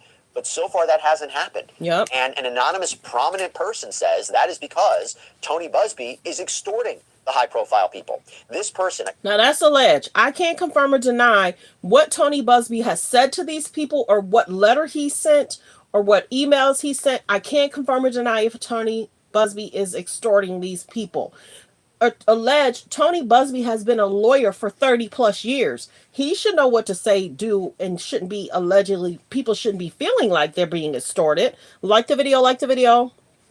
We got about 335 in the building. If I can please get 335 people to please subscribe, and thank you. And if you've already subscribed, thank you. Let's continue to listen. Fair use reaction clip. Identified as John Doe, says that Tony Busby is making up false stories about serious crimes like sexual assault and rape, and then threatened to tell the public and file lawsuits if these people don't pay up. It's Alleged. basically extortion. Settle or you get named. Settle or you get exposed. And there was a lawsuit that was filed in Los Angeles on Monday by this John Doe, and he describes himself as just a high-profile individual who... Government-mandated nursing ratios. Let's let the commercial go past. I would imagine the clients that alleged Tony Busby with the 120 victims, I would imagine those victims either has doctor reports, police reports, or something. I just don't see him taking these cases on without some type of evidence, pictures, or something. Do you agree in the comments? Let me know in the comments. Don't you think a lot of attorneys, not legal advice, don't you think attorneys do their due diligence in regards to research? Like the video, like the video. The commercial is gone. Let's continue to listen. Fair use, reaction clip. Baseless, fabricated, and malicious allegations at high-profile individuals and threatening to name them publicly if they fail to pay exorbitant sums of money. Busby then uses this money to fund his lavish lifestyle. He's deployed these threats in letters, statements to the press, his website, and on social media in recent months to try to shake down these well-known individuals. Good morning. What is this? This is Let's Talk About It Media 21. Like the video. Press 3 if you knew where you're watching from. Press 3 if you knew where you're watching from. Press 5 if you've been here before, where you're watching from. Any super chat is welcome. We haven't gotten a super chat yet this morning. We're trying to get to 120 likes. Please like the video. There's about 280 in the building. Let's continue with the clip. Let's continue with the clip. With the phone, you could double tap the screen to hit the like. With the tablet, you can double tap the screen, hit the like, or you can hit the like above the video, below the video. Thanks for hitting the like. I see we're at 74. Thanks for being here, everyone. Tony Busby denied the accusations, fired back, saying the lawsuit is just an attempt to stop him from doing his job. And he released a statement to the Houston Chronicle saying these claims are without legal merit, that they're laughable. He said, "We won't allow the powerful and their high-dollar lawyers to intimidate or silence sexual assault survivors. It is obvious that the frivolous lawsuit filed against my firm is an aggressive attempt to intimidate or silence me and ultimately my clients. That effort is a gross miscalculation. I'm a U.S. Marine. I won't be silenced or intimidated." And I actually spoke with former prosecutor. So that's Attorney Busby speaking out that people are trying to file lawsuits against him. And he was like, we won't be shaken. Now, if you guys are just coming in, did you guys realize earlier this week, because this is a week recap review, pay attention, it's being alleged that there's an alleged investigators that's going to people's alleged home, YouTubers, TikTokers. These investigators are going to people's homes, asking them if they were paid to make videos about celebrities. And people are saying, no, we're just reporting on what's in the media. So who are these people, investigators, that's going to these people's homes? Mess around and find out. Don't come here. Mess around and find out. There's a young lady that posted it on her YouTube page. There's a gentleman that posted it on his TikTok page. He actually recorded those investigators coming to his home, and he was asked if he's paid to make the videos about Diddy and other celebrities. So this could be, I don't know if this is real or fake, if someone's trying to make it seem like they're working for Diddy and they're not, or somebody's working for these celebrities or not, or trying to scare YouTubers or TikTokers to have people stop making videos, because we know Diddy's trying to get bail. Diddy has a trial coming up. So people are like, why are people talking about this topic? And why is it such a trending topic? Because people are pulling documents from Pacer, and people are able to see that Diddy is alleged, still doing things alleged. That's why it's a hot trending topic. So who are these investigators? Who are these investigators going to these people's homes, knocking on their doors, saying, hey, we want to know if you're getting paid to post videos about Diddy, allege. And if you are getting paid, and people are not, no one has admitted to it. They're getting paid. If they're getting paid through YouTube, they're getting paid through YouTube and AdSense. If they're getting paid, they're getting paid through TikTok. So everyone's trying to figure out who these alleged investigators are, who's knocking on people's doors, asking if you're getting paid to post videos about celebrities and alleged Diddy. We can't confirm or deny if those people are paid by Diddy, or this is just somebody that's trying to pull information to try to go viral. We don't know. We don't know. Like the video, like the video. But I might play her clip so you guys can hear what's going on regarding that. Like the video, like the video. Press 3 if you know where you're watching from. Press 3 if you knew where you're watching from. So we're just doing a recap review of the week, general topics. Some people didn't know about the investigator. Some people didn't know about the court hearing. Some people didn't know that there's a court hearing on Monday, but some people did. We're just doing a recap review. So let's continue to listen about these cases and about Tony Busby. Thanks for tuning in. Like the video. Lifestyle. He's deployed these threats in letters, statements to the press, his website, and on social media in recent months to try to shake down these well-known individuals. Tony Busby denied the accusations, fired back, saying the lawsuit is just an attempt to stop him from doing his job. And he released a statement to the Houston Chronicle saying these claims are without legal merit, that they're laughable. He said, "We won't allow the powerful and their high-dollar lawyers to intimidate or silence sexual assault survivors. It is obvious that the frivolous lawsuit filed against my firm is an aggressive attempt to intimidate or silence me and ultimately my clients. That effort is a gross miscalculation. I'm a U.S. Marine. I won't be silenced or intimidated." And I actually spoke with former prosecutor Melba Pearson this week about this and how she would fight this if it were her. It is standard in terms of reach. So we're about to listen to what they're saying about attorney Tony Busby. Let's continue to like the video. Fair use reaction clip. Out and saying, "Hey, listen, I've been contacted by someone who is looking to file a lawsuit against you, whatever. Here's where we think we're going. Do you want to settle? Let's settle right now before we even put anyone through this drama, before we have to make the survivor testify, before we have to do depositions and go through the whole process. Maybe we can just settle right off the bat."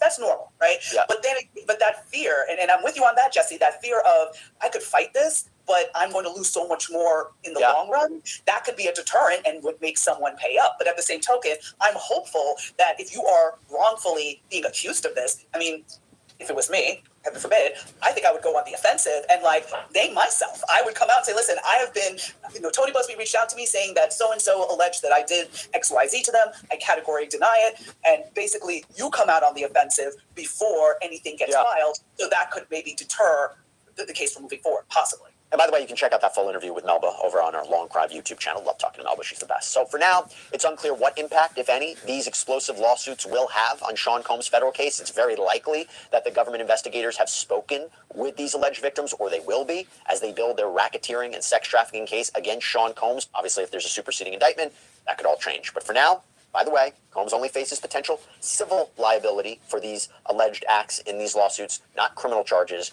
And nothing will happen in regards to the civil lawsuits alleged until his trial. His trial is set for May of 2025. Like the video. But we will see what happens next. That's all we have. Okay, so let's listen to what happened this week at the court hearings. So like the video, like the video. We're going to get into that. Fair use, reaction clip. We're doing a recap review just in case you missed it. So just be patient with me until I get the video popping and up. Like the video, like the video. We're at 79 likes. We're about to prepare for the next clip. Let's get the likes to 100, you guys. Double tap the screen. Double tap the screen. Hit the like button, please. We're at 79 likes. Let's get the likes to 100. We're at 79 likes. Let's get the likes to 100. Please double tap the screen. Hit the thumbs up above the video, below the video. We're at 79 likes. We have about 255 in the building. If I can please get 250 people to please subscribe, and thank you. And if you've already subscribed, thank you. We're at 80 likes. Let's get the likes to 100. We're at 80 likes. Let's get the likes to 100. Please double tap the screen, hit the thumbs up above the video, below the video. To hit the like button, it's free, free, free. We've been live for an hour. The likes should have been at 100 a long time ago. We're at 83 likes. Thank you, you guys. We're at 83 likes. We're at 85 likes. Please double tap the screen. We're at 85 likes. Please double tap the screen. Hit the thumbs up above the video, below the video. We're at 87 likes. Let's continue so we can continue with the next clip and video. We're at 87 likes. So yeah, that's the thing too. Will he get bailed? Yes to bail, no to bail. We're at 88 likes. Let's get the likes to 100. I'm ready to play the next clip, but I got to get these likes up. We're at 89 likes. Thank you. Double tap the screen, hit the thumbs up above the video, below the video. No bail. Will the judge be shaken? Will the judge give him bail? 91 likes. Thank you. Double tap the screen. Hit the thumbs up above the video, below the video. Yes, thank you. 92 likes. Yes to bail, no to bail. What will the judge do? Either it's going to be Monday or Tuesday. We're at 92 likes. Thank you. Double tap the screen.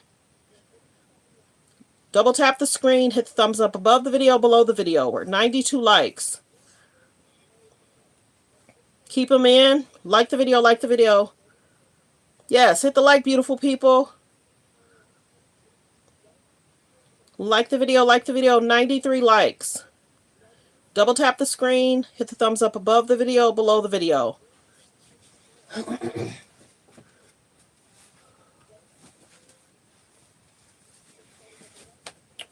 We're at 92 likes. Hit the like above the video, below the video.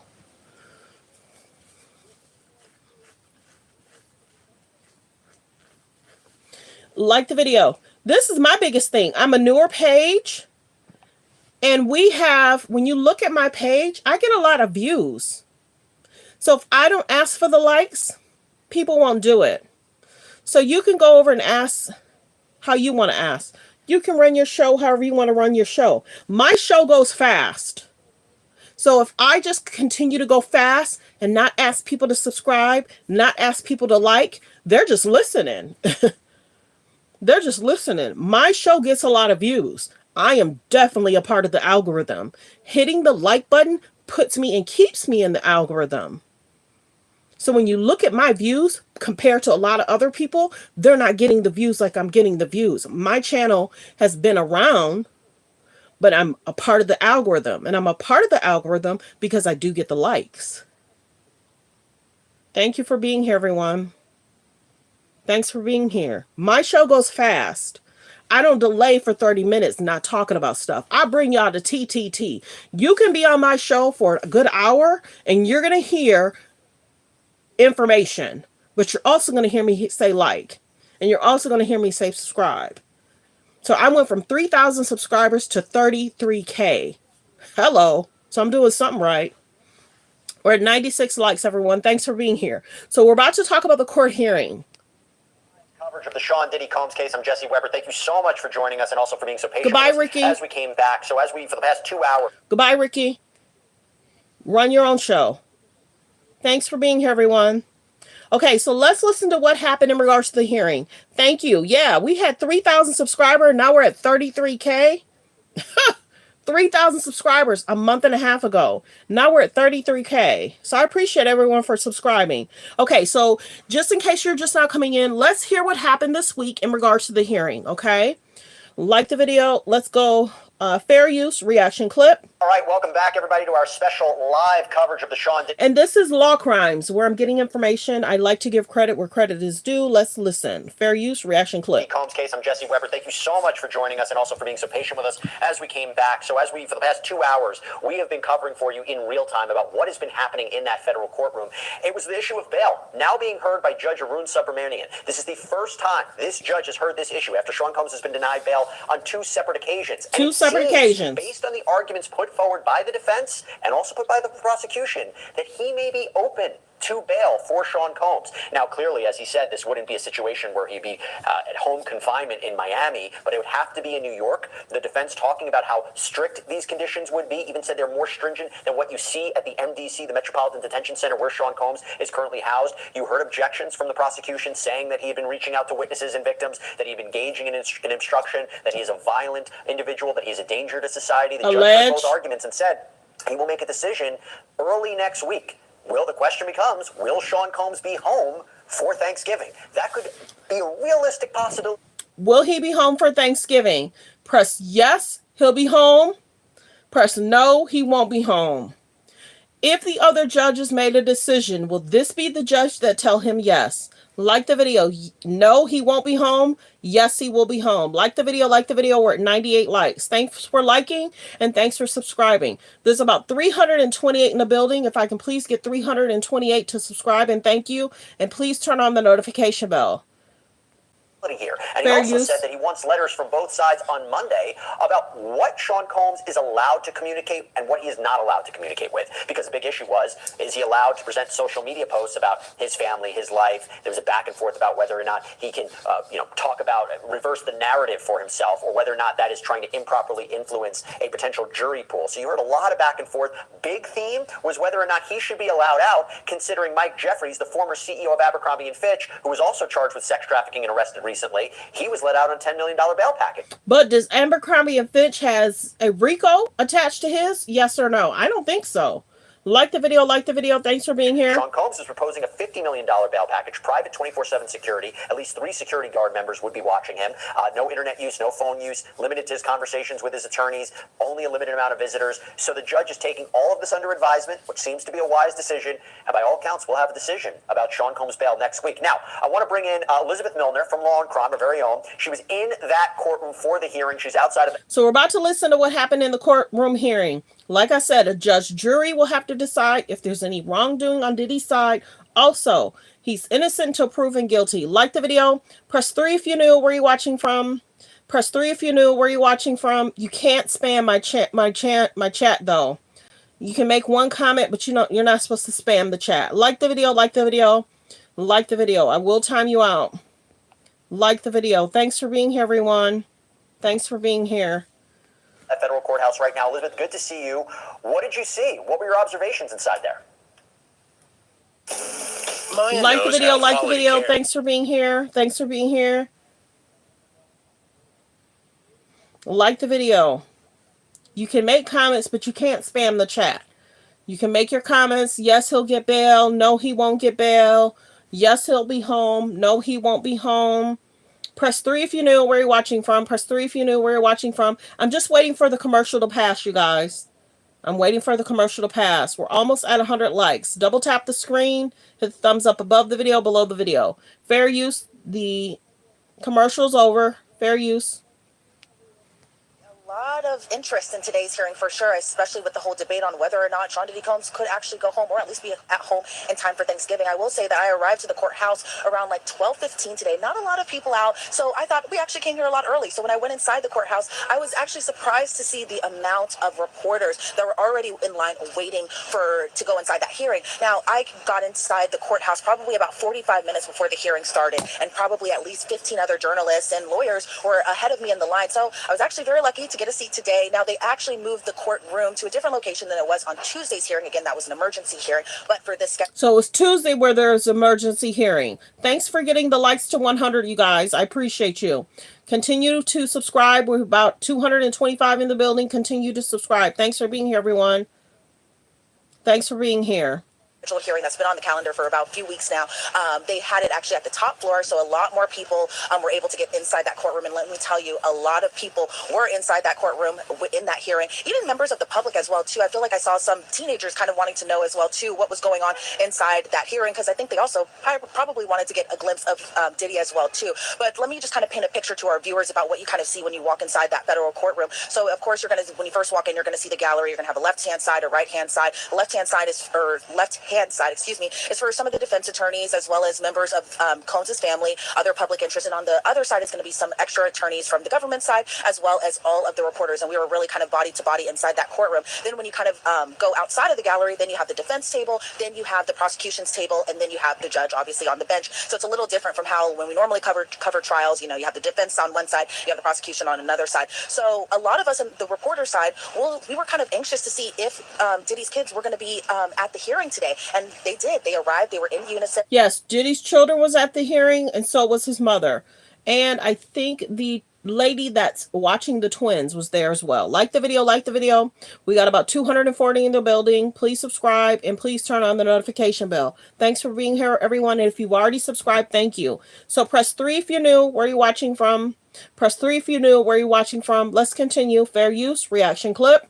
They all came in holding hands together too, and Sean Combs' mother, Janice, was also in that courtroom too. But another person who I found particularly interesting to be inside that courtroom was LaWanda Lane. Now, she is the best friend of Kim Porter, and as we have been reporting on, she has been taking care of Sean Combs' twin daughters, Delilah and Jessie, while Combs has been locked up inside that federal detention center. But whenever they came in, it was kind of different from when all of the family had come in during that October hearing, and that it went silent. That wasn't necessarily the case. A lot of people were kind of whispering and talking a little bit back and forth, and inside the gallery, then they all came in. Again, they were all holding hands. They all sat down beside each other, and then, of course, court proceeded and everything like that. I was expecting some moments of, like, maybe some tearing up, because remember, and I'm sure you've already told our viewers this, when they were kind of discussing, one, the freak-offs, the assault video that was released by CNN earlier this year, as well as just some of Diddy's conduct, or alleged conduct, I should say. You know, I can imagine, just being 17 years old, I'm specifically talking about Jussie and Delilah Combs, because they are still underage here, that it can be hard to listen to. Yeah, could you imagine his younger daughters having to sit in court and hear about Diddy and Cassie and what transpired in that video? Like the video, like the video. Thanks for being here, everyone. Reaction clip, fair use. Your father's alleged conduct, and just hearing just kind of the inner details of what all is going on. Obviously, it's been making the news everywhere. It's not really a secret, but at the same time, to be inside a courtroom for 2 hours and kind of listening to your father's conduct, I can imagine to be hard. But from my side and from what I saw, I didn't see much of an emotional reaction or anything like that as far as it coming from Diddy's children.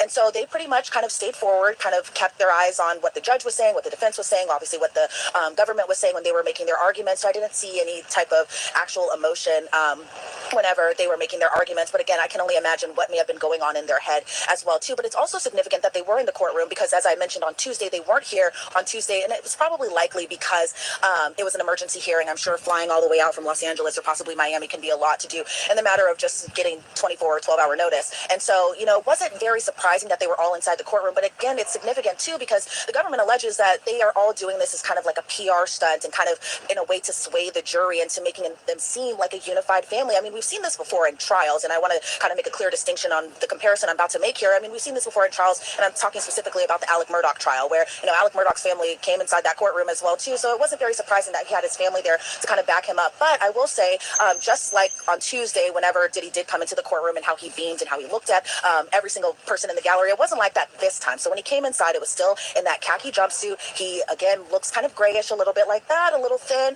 but at the same time, you know, being in jail or a federal detention center for the past 2 months, obviously that's going to kind of wear and tear on anybody. Like the video, like the video. Thanks for being here, everyone. Including somebody like Sean Diddy Combs. But as soon as he came inside that courtroom today, he beamed up immediately, looking straight at his family, and that was pretty much the only people he kept eye contact with outside of his attorneys. So he looked immediately at his family. He blew kisses to them all, kind of like a little, like, I love you, mouthing of the words type of thing. And even before the judge got on the bench, he turned to them once again too, to kind of just mouth a little, like, you know, like, it felt like he was just happy to see them, I should say. And then of course, when he sat before he sat at the defense table, he hugged every single one of his attorneys. But again, like I said Tuesday, you know, Diddy knows that a lot of eyes are on him at this time, so there's not going to be a moment where we don't see what we expect to see of Sean Diddy Combs, if that makes sense. We're going to see somebody who's not going to appear defeated. We're going to see somebody who is going to appear with smiles. So that way, I think he's also kind of signaling to the world that he's okay in a way, but at the same time, maybe reassuring his family, especially his daughters, who, again, the twins, Jessie and Delilah, are just 17. Chance just turned 18, but with the exception of his youngest daughter, who is 2-year-old Baby Love, who is probably with her mom over in California, I would assume, but I just don't want to speculate there. But of course, when there wasn't a decision made, everyone was kind of ushered and rushed out into the courtroom. So I didn't get that last glance of maybe a last phone kiss to his family or to his mother or anything like that. But at the same time, you know, that's pretty much what we can expect from Sean Combs. Let me ask you this, Elizabeth, and there was a great recap of what you're our eyes and ears. We don't have cameras in that courtroom. Unfortunately, we're not going to have cameras in that courtroom. So you are our best eyes and ears about what is happening there. I broke down the legal arguments and what was said between the prosecution and the defense and Judge Subramanian.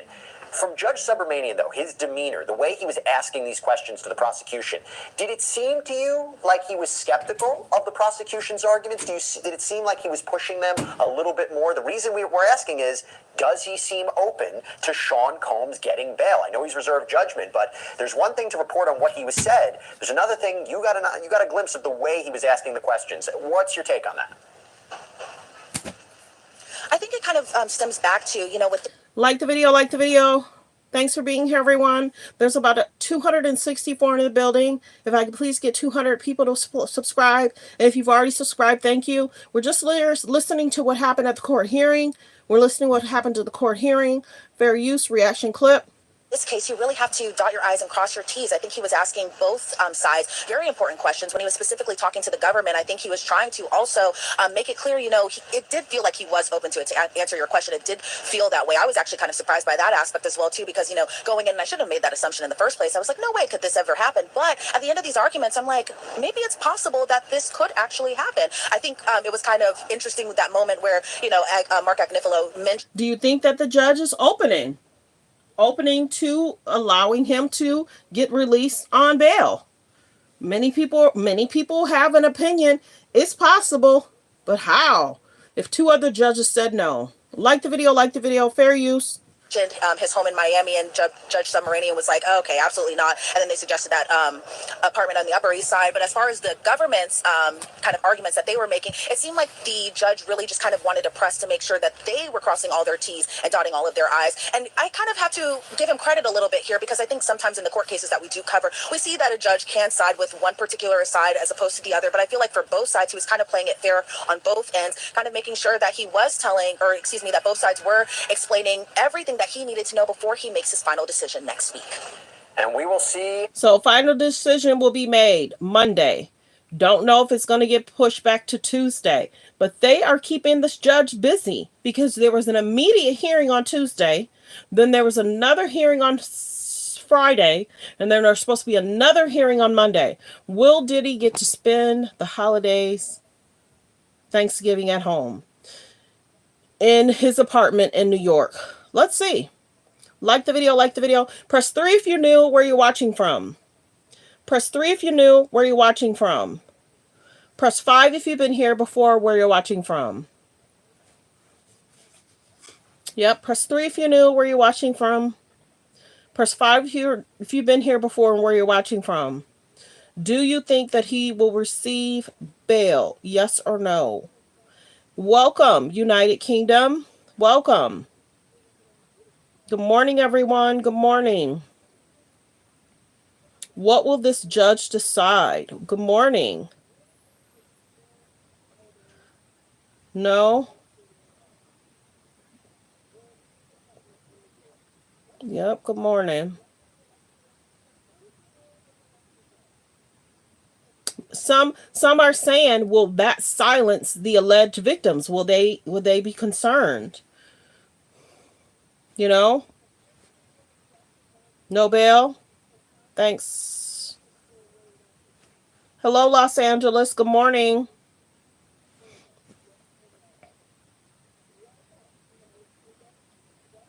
Good morning, New Jersey. Ooh, wee. Like the video. Press 3 if you're new, where you're watching from. Press 3 if you're new, where you're watching from. Press 5 if you've been here before, where you're watching from.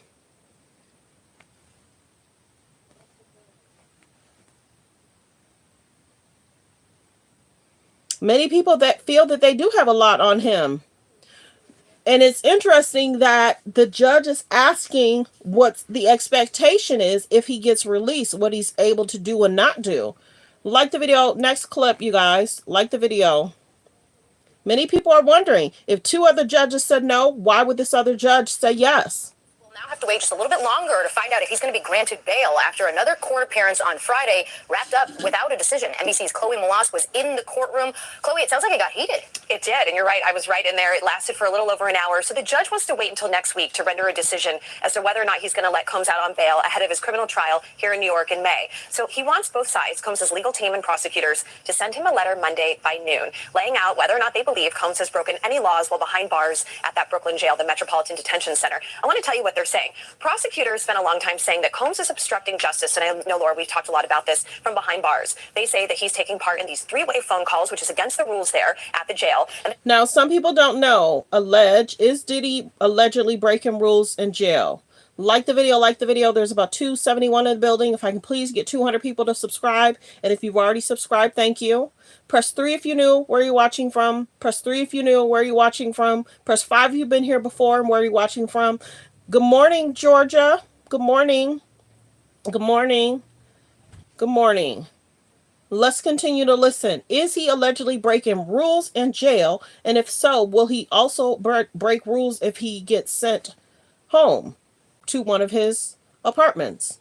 And if he does have an apartment, I think they said it's a 3-bedroom. Like the video, like the video. He's been using other inmates' phone access codes, which is a big no-no. They Alleged. also say that he has been part of this orchestrating this PR campaign with his family and his team while behind bars. And they point to an Instagram post that you see on the screen. That was earlier this month for his 55th birthday. And you can actually... Y'all saw the video of his daughter singing him happy birthday. That was the cutest video. I am not going to knock that video. She is gorgeous. She was singing happy birthday to her daddy.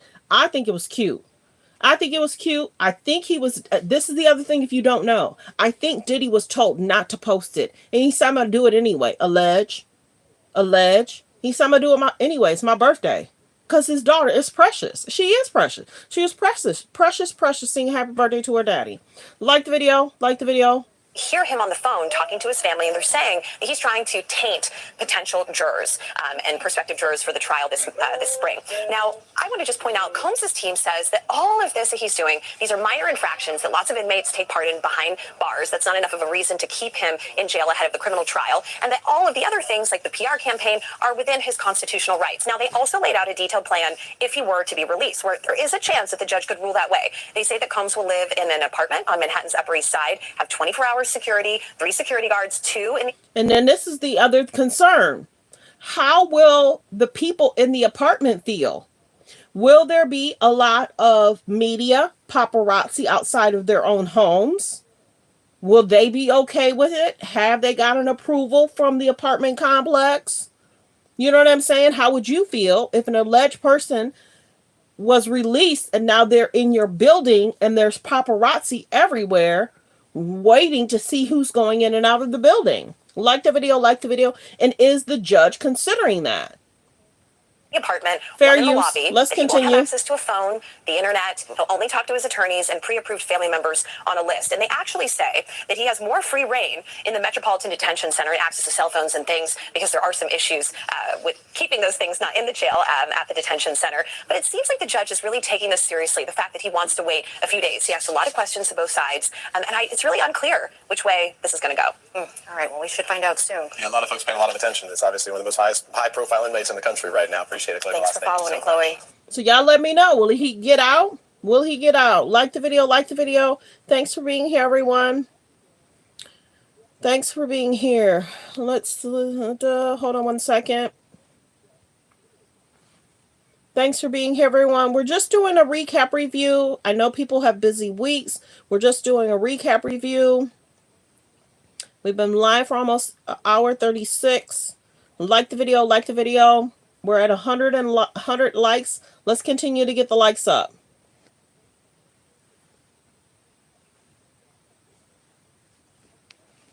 Following this weekend, criminal defense attorney and former prosecutor Bernardo Villalona is joining us now to break it all down. Bernardo, always good to see you, especially on a weekend. Let's start with the latest on Sean Diddy Combs. This is yet another attempt to get out of jail on bail, a sex trafficking case. The presiding judge says he will make this decision on Diddy's bail request in the coming days. Combs has already been denied bail twice.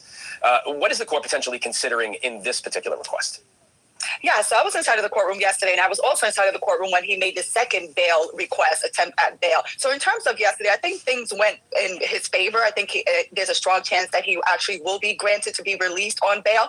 In terms of what the judge was looking at, the judge was looking, of course, at the dangerousness factors and also whether he's a risk of flight. But the bail package was different this time. The bail package consisted, of course, of the $50 million bond, but also 24-hour security, and for Sean Combs to actually reside in New York City, where he'll be at an apartment in the Upper East Side, where there'll be 24-hour security by this firm that is hired by Sean Combs. Also, in addition to that, 24-hour security hired by Mr. Combs.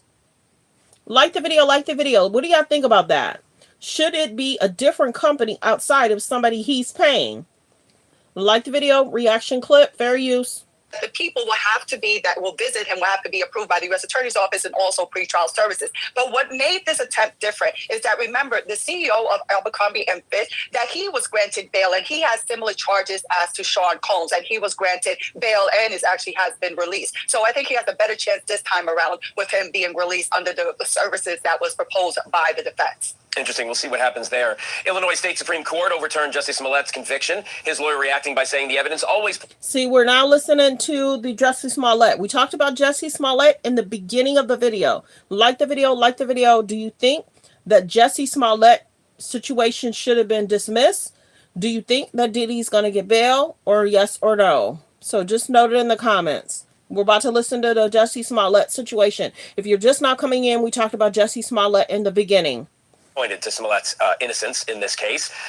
What are the next steps? And could Smollett actually have grounds for a civil suit against the city of Chicago, where this all took place? So interestingly enough, the appeals court in Illinois, the highest court of Illinois, didn't actually address his innocence, didn't actually address the verdict itself or the evidence that was presented. We're talking about Jussie Smollett right now. I just don't want people to confuse Jussie Smollett with Diddy. We're talking about Jussie Smollett right now, just in case you're coming in. What the Illinois Supreme Court said is that he shouldn't have been prosecuted a second time because they had already an agreement, had been in place, and an agreement that was carried out by both sides, the prosecution as well as Jussie Smollett, and he relied on that agreement in terms of the $10,000 that he forfeited and also the 15 hours of community service that he performed. So that the criminal justice system will come to a standstill if agreements by the prosecution cannot be relied upon. Lastly, I want to talk about after Jonathan Majors and his ex-girlfriend putting an end to their civil legal battle. We all remember the incident that was... We also talked about Jonathan Majors. His ex-girlfriend allegedly dropped the defamation case, and she dropped the defamation and the, I think, SA against him as well. So let's listen. The center of this trial, where his ex allegedly said that Majors broke her finger while trying to pry a phone out of her hand. Neither party said why or how they came to a settlement here. What do you think happened? Yeah. I think there must have been a settlement that we don't know about, a settlement that was agreed upon and both sides formally. Did Jonathan Majors have a settlement with his ex-girlfriend? If you did not know, like I said, this page, we talk hot topics, trending topics. We also debunk stuff. Jonathan Majors just got engaged to Megan Good last week, this week. So now they're stating that Jonathan Majors' case in regards to his ex-girlfriend has been thrown out or dismissed or whatever. Let's listen. He just asked the case to be withdrawn from the civil court. So this is the end to it. Simple as that. Sometimes it can be as simple as that. All right, Bernard, thanks so much for taking the time and going through those cases with us. Really do appreciate it. Okay, so we just went through the cases. I thank everyone for being here. We have about 242 in the building. We talked hot topics, trending topics. We did an update about Jussie Smollett. We did an update in regards to Diddy. There's more to come on Monday. We'll do a recap review on Monday around 10, 11, or 12. I don't think I'll go live at 9. I'm not certain of the time in regards to Diddy's court hearing. I don't know if it's going to be 1, 2, 3, or 4. We don't know. We weren't given a time that I saw. But yes, Diddy allegedly has a bail hearing on Monday. A lot of people like to go live for the bail hearing. And sometimes they'll show the court doors. And then people are talking and updating. Like we talked about, alleged Diddy's team had stated that the Cassie video was edited, and it did not portray him in a good light. But what other light could be portrayed if you're just not welcoming her into the elevator and letting her go? So a lot of people had a lot to say about that. You know, if you're in a situation and you're leaving, most boyfriends will say goodbye, babe, kiss you, and then you get to leave out of the elevator. What happened in regards to Cassie and Diddy was outside of, it was not a great situation. Trigger warning, we saw what happened to Cassie when she tried to leave. She was tiptoeing, no shoes on. She was trying to leave. In most situations, if an ex-boyfriend did what he did, it would be a concern. What I think they had, if you did not know, I think they also had a professional editing company or team speak out in regards to if the video was edited. But people are saying, dude, edit or not edit, we saw what alleged happened. Then I guess they had said in court, Diddy said he was sorry. We know when there's altercations between couples. What was saw in regards to Cassie Diddy was a concern. We saw that she was pulled. I could say another word, but I'm going to be general. We saw that she was pulled. And we saw what, yeah, they said he was sorry. Sorry doesn't cut it. They said that, and you, they said, Diddy's attorney said he was sorry. Now you got to remember, he had said that what he did in that video was not okay. So this is the biggest thing. I said that earlier this week. What happened with Cassie, people didn't expect. The video was placed, and then a lot of guys had to take it back. Then Diddy did a video saying his apology. Because if Diddy felt that there was a concern, if the video was edited, why didn't Diddy say that the video was edited months ago when he did the apology? Hey, what y'all saw was edited. He didn't do that. He did the apology. Then he deleted the apology. So let's be very clear. If you felt that there was an edit problem, then why didn't you state it then? Now you're trying to get bail. And now you're saying that there was a problem. We get it. His attorneys is doing everything they can to get him out. Everything they can. But the judge wasn't playing because, of course, the judge is able to see a lot of stuff we're not seeing.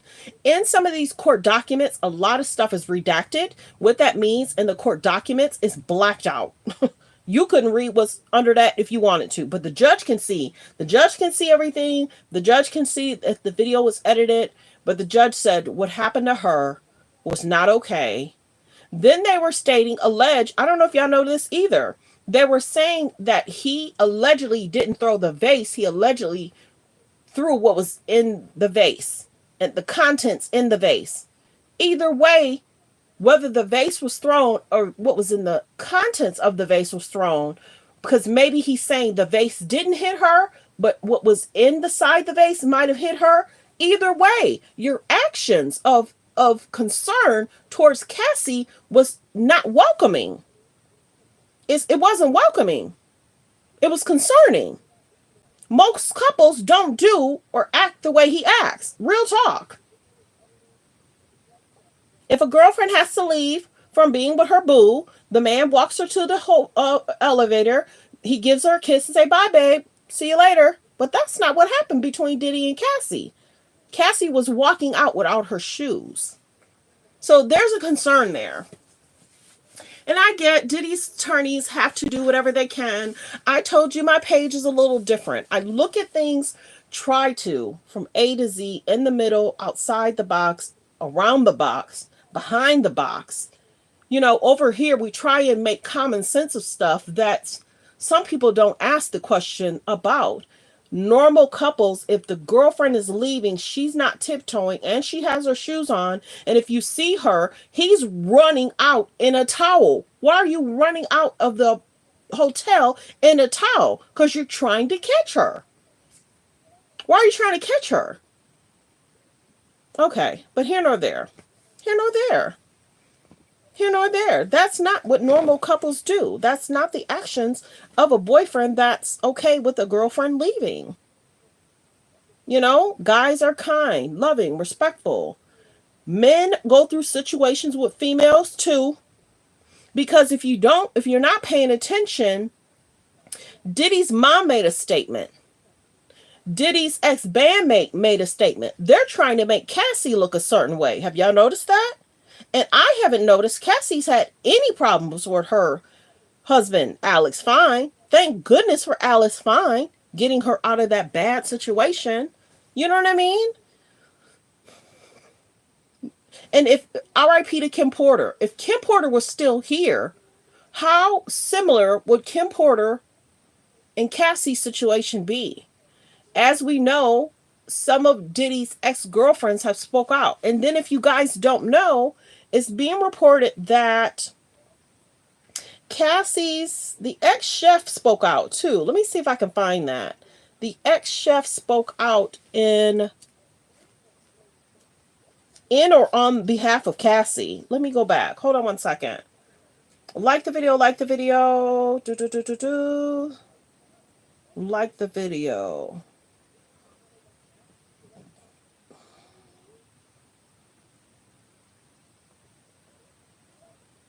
Yeah, former chef speaks on Cassie's behalf.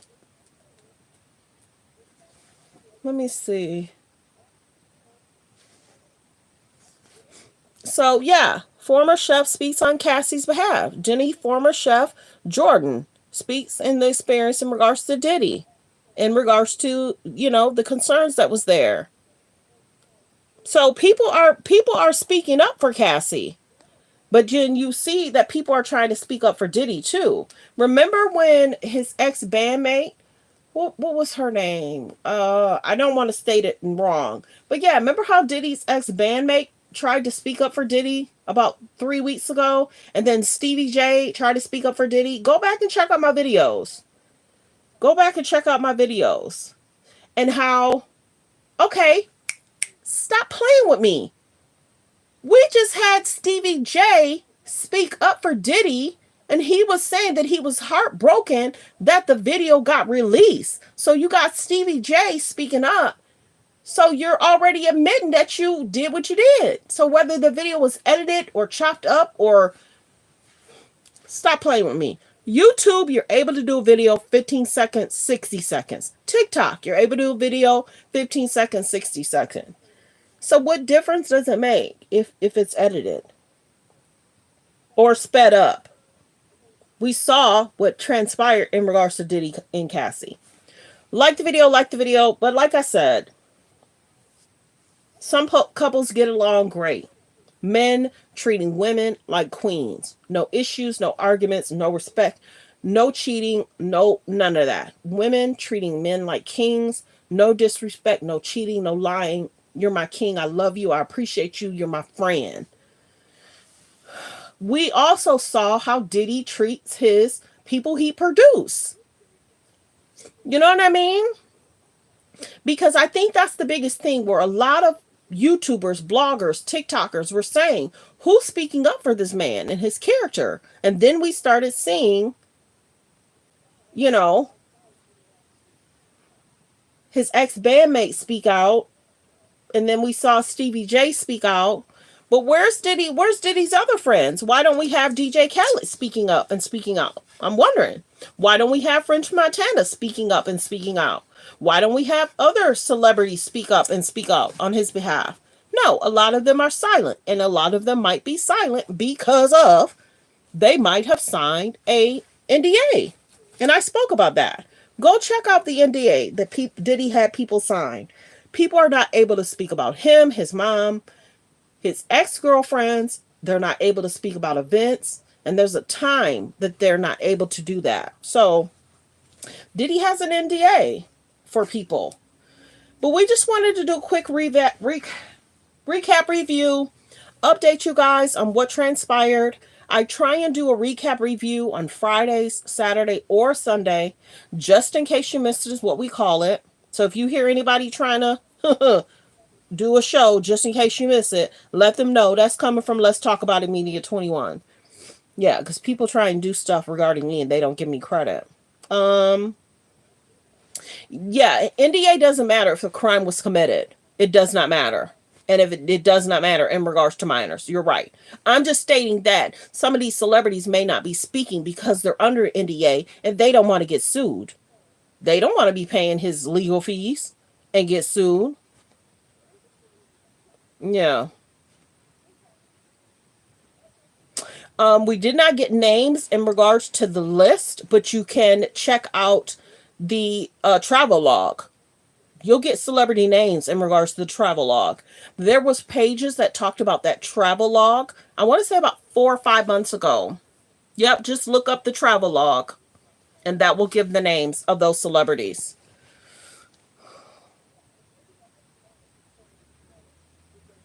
Yeah, we talked about Jussie Smollett in the beginning of the video because the O brothers spoke out. So we talked about that. We just did a recap review. Any super chats? Anyone want to send it a super chat? That'll be great. We do have memberships available. Anyone wants to do any memberships? That'll be great. Any super chats will be welcome. But I definitely thank everyone for being here. I did see that a lot of people did subscribe this morning.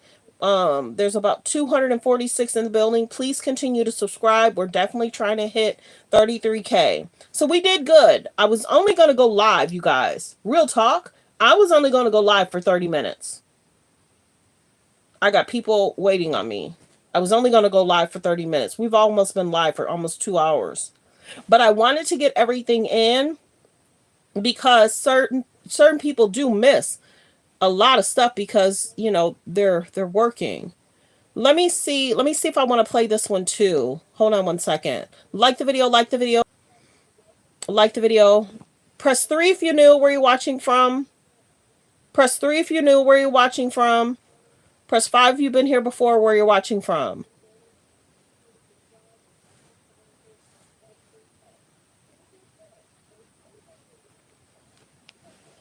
We'll now have to wait just a little bit longer to find out if he's going to be granted bail after another court appearance on Friday wrapped up without a decision. NBC's Chloe Molas was in the courtroom. Chloe, it sounds like it got heated. It did, and you're right. I was right in there. It lasted for a little over an hour. So the judge wants to wait until next week to render a decision as to whether or not he's going to let Combs out on bail ahead of his criminal trial here in New York in May. So he wants both sides, Combs' legal team and prosecutors, to send him a letter Monday by noon, laying out whether or not they believe Combs has broken any laws while behind bars at that Brooklyn jail, the Metropolitan Detention Center. I want to tell you what they're saying. So he wants to know if he's broken any laws. So that is good. So the judge is actually playing it smart, because if he's broke the laws, he may say you're not going to get bail or bonded out because you broke this law, you broke that law, and this is why you can't get out. So I'm happy that she said that. Like the video, because I was thinking about that yesterday. Prosecutors spent a long time saying that Combs is obstructing justice, and I know, Laura, we've talked a lot about this, from behind bars. They say that he's taking part in these three-way phone calls, which is against the rules there at the jail, and that he's been using other inmates' phone access codes, which is a big no-no. They also say that he has been part of this, orchestrating this PR campaign with his family and his team while behind bars, and they point to an Instagram post that you see on the screen. That was earlier this month for his 55th birthday, and you can actually hear him on the phone talking to his family, and they're saying that he's trying to taint potential jurors and prospective jurors for the trial this spring. Now, I want to just point out, Combs' team says that all of this... Well, hello, that's probably my largest super chat. Thank you so much. Thank you so much. I really appreciate that. That's probably my largest. Thank you for the super chat. I really, really appreciate that. I really, really appreciate that. And my channel has grown. Like I said, it had 3,000 subscribers. Now we're at almost 34K. So I appreciate it. People are new. If I would have had slowly grown to 33K, it might be different, but I'm appreciative that we've grown. I can't complain. From 3,000 subscribers to 33K, I probably should have had a congratulations on 3,000 subscribers when we had that, but I kind of like flowing under the radar, y'all. Is that a problem? I kind of like flowing under the radar because then people might be like, yeah, but I appreciate the super chat. I really appreciate that. I really appreciate the super chat. Thanks, Theo. Appreciate it. And you're watching from England. Thank you. Let me see if I hit the heart button. Thank you. Thanks, everyone. I appreciate that. Let's continue with this clip. Yeah, there's definitely a balance, and making the videos, family time, researching stuff. When I'm supposed to be in the middle of watching movies, sometimes I'll pick up my phone and say, ooh, gotta save that. Ooh, gotta save that. So thank you, you guys. I do work hard. I do. Thank you. Let's continue with the clip. Fair use. That he's doing. These are minor infractions that lots of inmates take part in behind bars. That's not enough of a reason to keep him in jail ahead of the criminal trial. And that all of the... Thank you. That's the least you can do. I appreciate that. I do. Thank you. Other things like the PR campaign are within his constitutional rights. Now, they also laid out a detailed plan if he were to be released, where there is a chance that the judge could rule that way. They say that Combs will live in an apartment on Manhattan's Upper East Side, have 24-hour security, 3 security guards, 2 in the apartment, 1 in the lobby, that he won't have access to a phone, the internet, he'll only talk to his attorneys and pre-approved family members on a list. And they actually say that he has more free reign in the Metropolitan Detention Center and access to cell phones and things, because there are some issues with keeping those things not in the jail at the detention center. But it seems like the judge is really taking this seriously, the fact that he wants to wait. If 2 other judges said no, how is this 3rd judge going to say yes? There's 2 other judges that said no. Anyone else want to join Theo in sending in a super chat? Please do so. Anyone else want to join Theo and sending a super chat? Yes. Give Theo a thumbs up, you guys. Telling him thank you. Give Theo a thumbs up, everyone, for sending in this first super chat for today.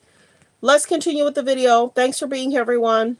Few days. He asked a lot of questions to both sides, and it's really unclear which way this is going to go. All right, well, we should find out soon. Yeah, a lot of folks paying a lot of attention. It's obviously one of the most high-profile inmates in the country right now. Appreciate it. Thanks for following. Yeah, it's very serious. And I think we've covered everything. We talked about the hearing this week. That was an emergency hearing. His family wasn't there. They were there Friday. Will they be there Monday? Most likely. His children were there. Quincy, Justin, the twins were there. And the mom was there. And the young lady that's taking care of the twins was also there. Thanks for being here, everyone. I appreciate it. Yeah, he's doing everything he can to get out. And the judge, is he considering? Is he asking for the letters? So that way it's very stated, very clear of why he wants to get out, why he shouldn't get out. I'm happy that he asked for that. I really am. It's the judge's decision. He's on that bench, not us. But if two other judges said no, what would want to make this judge say yes? That's the question. People are side-eyeing. It's like, is he giving himself more time to research stuff too? That's the big question. Is he paying attention to the media? Are these alleged investigators working for Diddy or other celebrities? That's serious. If investigators going to people's homes saying, are you hired by anyone to make this content? It's like, hello, people have been making content about people in jail forever. Why would people need to be hired to make content about Diddy? It's a trending topic, and it's been a trending topic for 5 or 6 months. It's been a trending topic since Cassie, since Little Rod. So why would people need to be paid? Or is it a scare tactic? Are these people alleged goons? Mess around and find out. Don't knock on my door. Don't knock on my door. And some people may not have known. Let me see if I can find a brief clip about that. Let me see if I can find her. Let me see. Hold on one second. Some people may be like, what are you talking about? Private investigators going to people's homes. Some people might not even heard about that. Let's see.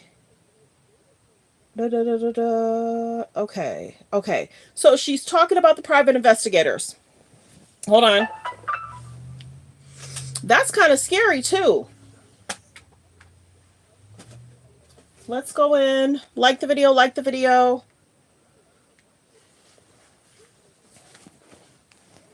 They started talking to my best friend and said, we heard Amala lives here. They came really under false pretenses, trying to have a conversation with her about whether or not I'm paid to talk about the different topics that I talk about on this show.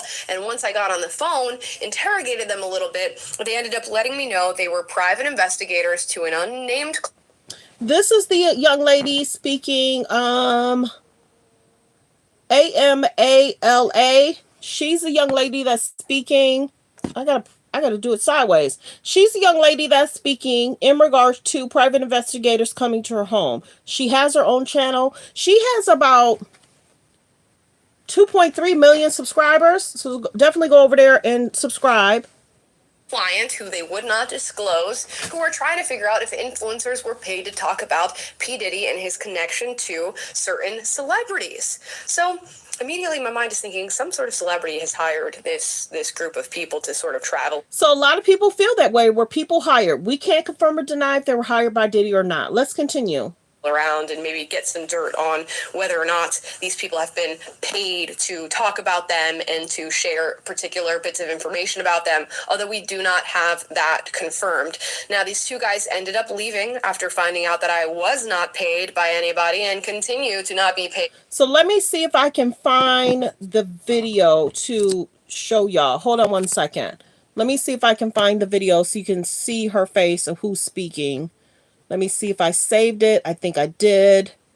Hold on one second. Hold on one second.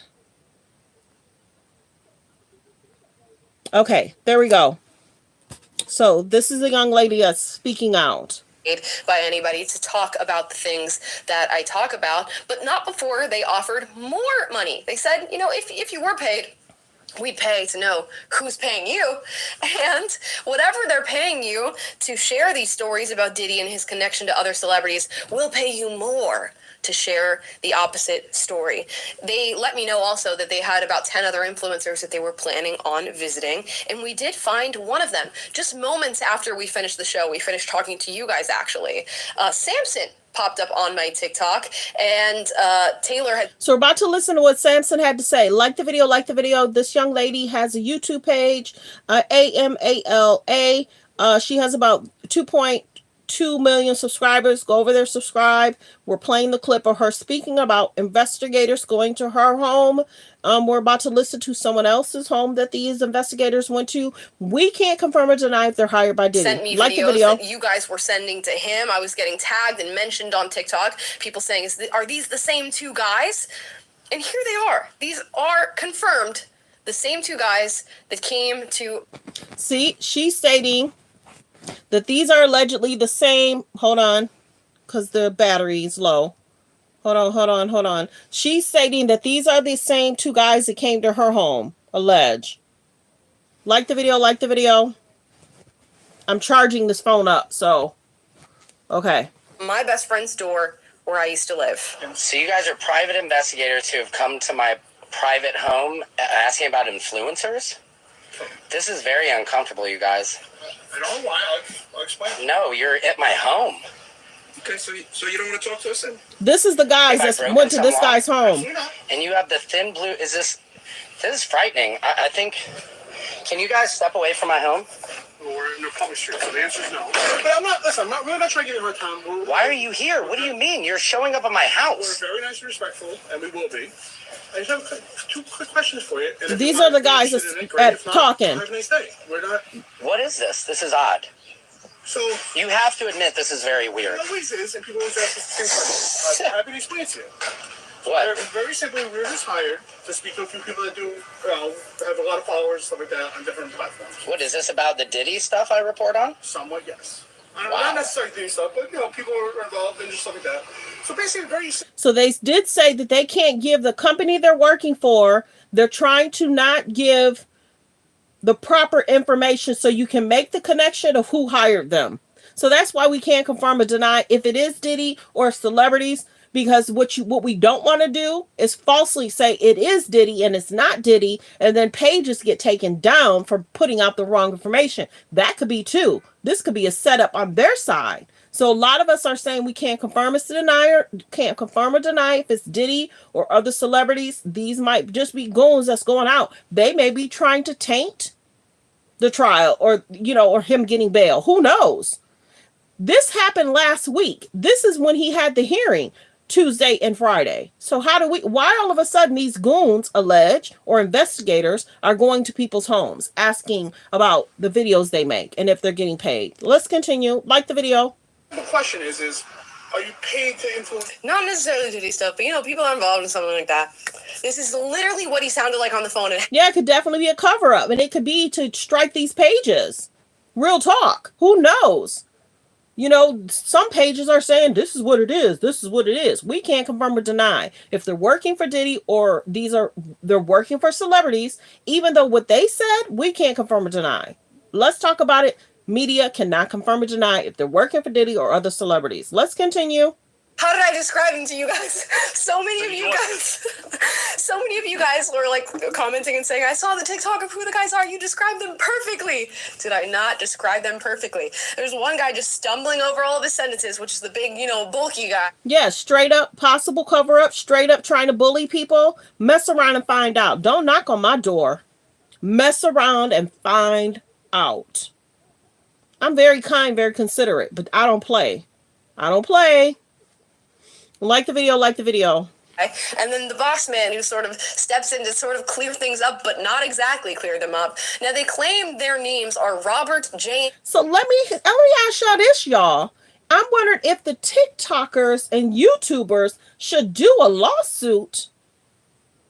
Should they do what is that lawsuit when people come together? Should they do a class action lawsuit and find out who these guys are? Should they do that against whoever these guys are? They have to be allegedly working for a company.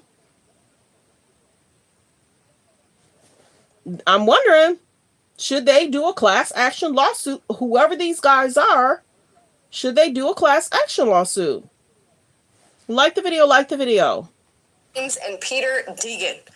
Who knows whether or not that's true? I already reported them to the police. Good. I happen to have some cop friends. Good. We want to look into whether or not these individuals are actually registered as private investigators, because Good. at least in the state of California, you do have to be registered and licensed as a private investigator. And I think the same can be said for other states. There is a registry that exists somewhere. I don't know if it's a state-based registry or a nationwide registry, but we're trying to figure it out, because who is Robert James and Peter Deegan? They're probably not even their real names. Like exactly. Robert James. Okay. Robert James. My name is Jason Allen. Yeah, Johnson. It's just like, please. But they've also apparently visited other TikTokers. Here's another video of a TikToker. This is another TikToker. He's something else. But check this out. Many people are wanting them to say, oh, that's my uncle. That's my relative in that video. You know, they're wanting people to speak up. Do y'all know these guys? And are they really investigators? Like the video, like the video. Oops, wait. Okay, there we go. Popped up. You guys have been like tagging me and everything. You have been my sleuths all over TikTok, finding these people who have had similar experiences. So here's this fair use reaction clip. This guy quickly talking about his experience. So this morning, private investigators, in quotations, chose to show up on my doorstep. That apparently are going around and contacting numerous influencers that talk about Diddy and then do deep dives on Diddy as well. Now, obviously, I didn't talk long, but I was curious who they were, what they wanted, and why the fuck they were showing up on my property. Hello. And how the fuck they got my address. Hello. I just believe I had a special little something sitting in my hand that you could see from a pretty good distance if you know what. Hello. You know what he means. Okay. And they asked him very similar questions. Were you paid? And I don't condone violence. I don't condone violence. Let's talk about it. Media 21 don't condone violence. But dude wasn't playing. Like the video, fair use, reaction clip. If so, who by? They offered him money. I saw another guy on TikTok. Another guy on TikTok who lived in Arizona, who was visited recently by two private investigators. Now, these were apparently different private investigators, because his visit exists on the same timeline as the two private investigators being here in California to visit me and the other influencers that I mentioned. What is going on? Who is hiring these people? Now, some are running with the narrative that these are people hired by Diddy or somebody within Diddy's network, and allegedly they're doing it at his request to figure out why influencers are. Like we said, we can't confirm or deny. We can't confirm or deny who they're hired by. So let's talk about it. Media 21 can't confirm or deny. So allegedly. Let's continue. Fair use reaction clip. Talking about these stories. First of all, I don't even know if these guys are private investigators. I don't know what they were doing. Right. There could have been so many different things going on. They could have been there to just scope out and see where these individuals live. And they had one guy sort of confusingly talking to whoever answers the door so that the other guy can scope out the area and see what's going on. Yeah, the guys in the blue here, were they playing good cop, bad cop too? One was pacing, one had glasses, one didn't have glasses. Like the video. I don't know. I mean, my best running theory is that some celebrity that all of us as influencers. Yeah, can't confirm or deny. Yeah, I'm wondering. We're going to keep an eye on if something happens allegedly about these private investigators. You know what I mean? I've spoken about in relation to Diddy, sort of tangential to Diddy, is maybe sweating about the fact that people are making this connection, and maybe and they probably didn't think that people would make these videos that quick. They probably didn't expect for her to make that video that quick, because you got to remember, she was live and then she came off of her live. It's going to do that again. She was live and then she came off of her live to tell what happened, and then the other TikToker and then the other TikToker made his video. It's the week of Diddy's hearings, though. So that's why people are side-eyeing. I side-eye everything. I debunk everything and I side-eye everything. Everything. Why this week? Why not last week? You're doing the investigation the week of his hearing. The week of his hearing. There was an emergency hearing, then there was a hearing Friday, and now there's a hearing Monday. Why now? Why not 3 weeks ago? Why are you asking people if they were hired? And everybody pretty much allegedly said no, they weren't hired. But wonder if they were. A lot of the people are saying no. Allege. I haven't heard anybody say yes that they were hired to do these videos. Like the video. somebody else has bad blood with this celebrity and they think that somebody is funding celebrities talking about them and connecting them with P. Diddy. Because I would only imagine that if you are in any way, shape, or form connected to this man, and people are starting to talk about it, or there are whispers, or you're seeing a video pop up here and a video pop up there, you're going to start getting pretty paranoid that you are next on the chopping block and that somehow people have figured this out about you. And knowing the sort of network that they had with other celebrities, how they would target other celebrities, the rumors about Diddy and Tupac and Kid Cudi and all the different wars that they were feuding out with one another, maybe they really are paranoid that somebody has it out for them and is paying influencers to build this connection and bring them down. I don't know, guys. I'm just making shit up at this point. And this is where I usually say we should get out our tinfoil hats and play the music, but this is so serious because it literally happened to you in your doorstep. Yeah. Like, we can't. It's not this conspiratorial stuff like we were saying yesterday. But I think your take's plausible. I think my favorite theory is best summarized. Yeah, we allegedly heard about the Kid Cudi situation, alleged, and I'm wondering what the RICO part is. I'm wondering if the judge should present what's going on regarding the RICO situation, and should he be let out because of the RICO situation? We understand what happened with Cassie, but why are they not focused about the RICO part of it? You know what I mean? Yeah, so let's continue. Like I said, we can't confirm or deny if these investigators were hired by Diddy or other celebrities. She's covered not only Diddy, she's covered other celebrities. So that might be the part of it. I cover a lot of Diddy in general, but I'm not naming a lot of celebrities. I'll wait till trial regarding that. I'll wait for the transcripts regarding that. I'm going to protect my page, period. Like the video, like the video. By one of the commenters on our video from Monday, who says he's a former law enforcement officer. He says, it sounds to me like they may have been working for the Diddy defense team, trying to build a defense, and the first step is try for a change of venue and complain that Diddy can't get a fair trial. They do that by showing a judge that someone's paying influencers to say things about Diddy to millions of people, thus shaping public opinion on the case. If the defense can say that X person paid influencers to pass false information, that can help the defense acquit him. So I think that is probably where my greatest suspicion lies. Is I still Yes, some people may be stating that they work for Diddy. My page is not going to say that. I can't confirm or deny if they're working for Diddy. Even if they're saying that they are. They were saying, well, you've been making videos, but the guys weren't stating what company they work for. They were very clear that they don't want to give the company name because they don't want to tie it in. Listen to my video from Monday, Tuesday. The guys were very clear that they don't want to make the connection of who they're working for. He had just said, you're making videos about celebrities and Diddy. See, they were very smart in how they stated it too. So I'm just saying, from my page, protect my page, I can't confirm or deny. I mean, it can be a huge plot twist if you say yes. It could be a huge plot twist if you say, this or that. Pages don't want to be taken down for this foolery. For all of a sudden, these investigators, some are saying alleged goons, mess around and find out. Like the video, like the video. I think it is Diddy's legal team, but that's alleged. That's just our speculation. And has it been brought up this week in regards to the hearing? You know what I mean? Has it been brought up in regards to the hearing? Does the judge know? Does the other side know? Is Diddy's team making a statement in regards to these alleged investigator going to homes and alleged goons? Like the video, like the video. And at this point, we don't know for sure, but hopefully we can with the help of these other influencers and just... Okay, you guys, this tablet may die out, and I don't want that to happen. Like the video. Let me do my disclaimer. Copyright disclaimer. Under Section 107 of the Copyright Act of 1976, allowance is made for fair use for purposes such as criticism, comments, news reporting, teaching, scholarships, and research. Fair use is use permitted by copyright statute that might otherwise be infringing. All comments are alleged, in our opinion, and for entertainment purposes only. We will continue to follow this in regards to the investigators. We will probably try and go live Monday if there's another hearing, what the judge will decide, what will happen. I thank everyone for being here. There's about 242 in the building. If I can please get 200 people to please subscribe, and thank you. We did get a lot of people to subscribe. We're definitely trying to hit 34K. Thanks for being here, everyone. Focus on healthy, safe relationships. Be around people that's loving, kind, and respectful.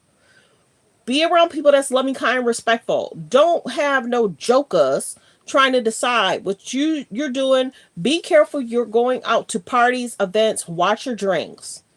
My friends went out to their parties and people weren't watching their drinks. They'd be like, okay, I'm gonna pour that out. Okay, I'm gonna get another drink. They didn't watch that drink. Okay, I'm gonna pour that out. Some of your friends will not want you to get drunk. So if you're not keeping an eye on your drink, just pour it out. Don't, be careful. We can't confirm or deny what's really going on in regard to what the judge will decide. But I thank everyone for being here. I don't want my tablet to die. It died the other day because it wasn't really plugged up right. So thank you for being here, everyone. I appreciate everyone for being here. Enjoy your Sunday. Thanks for being here and tuning in, and continue to be kind and loving to yourself. Everyone have a great day. Goodbye.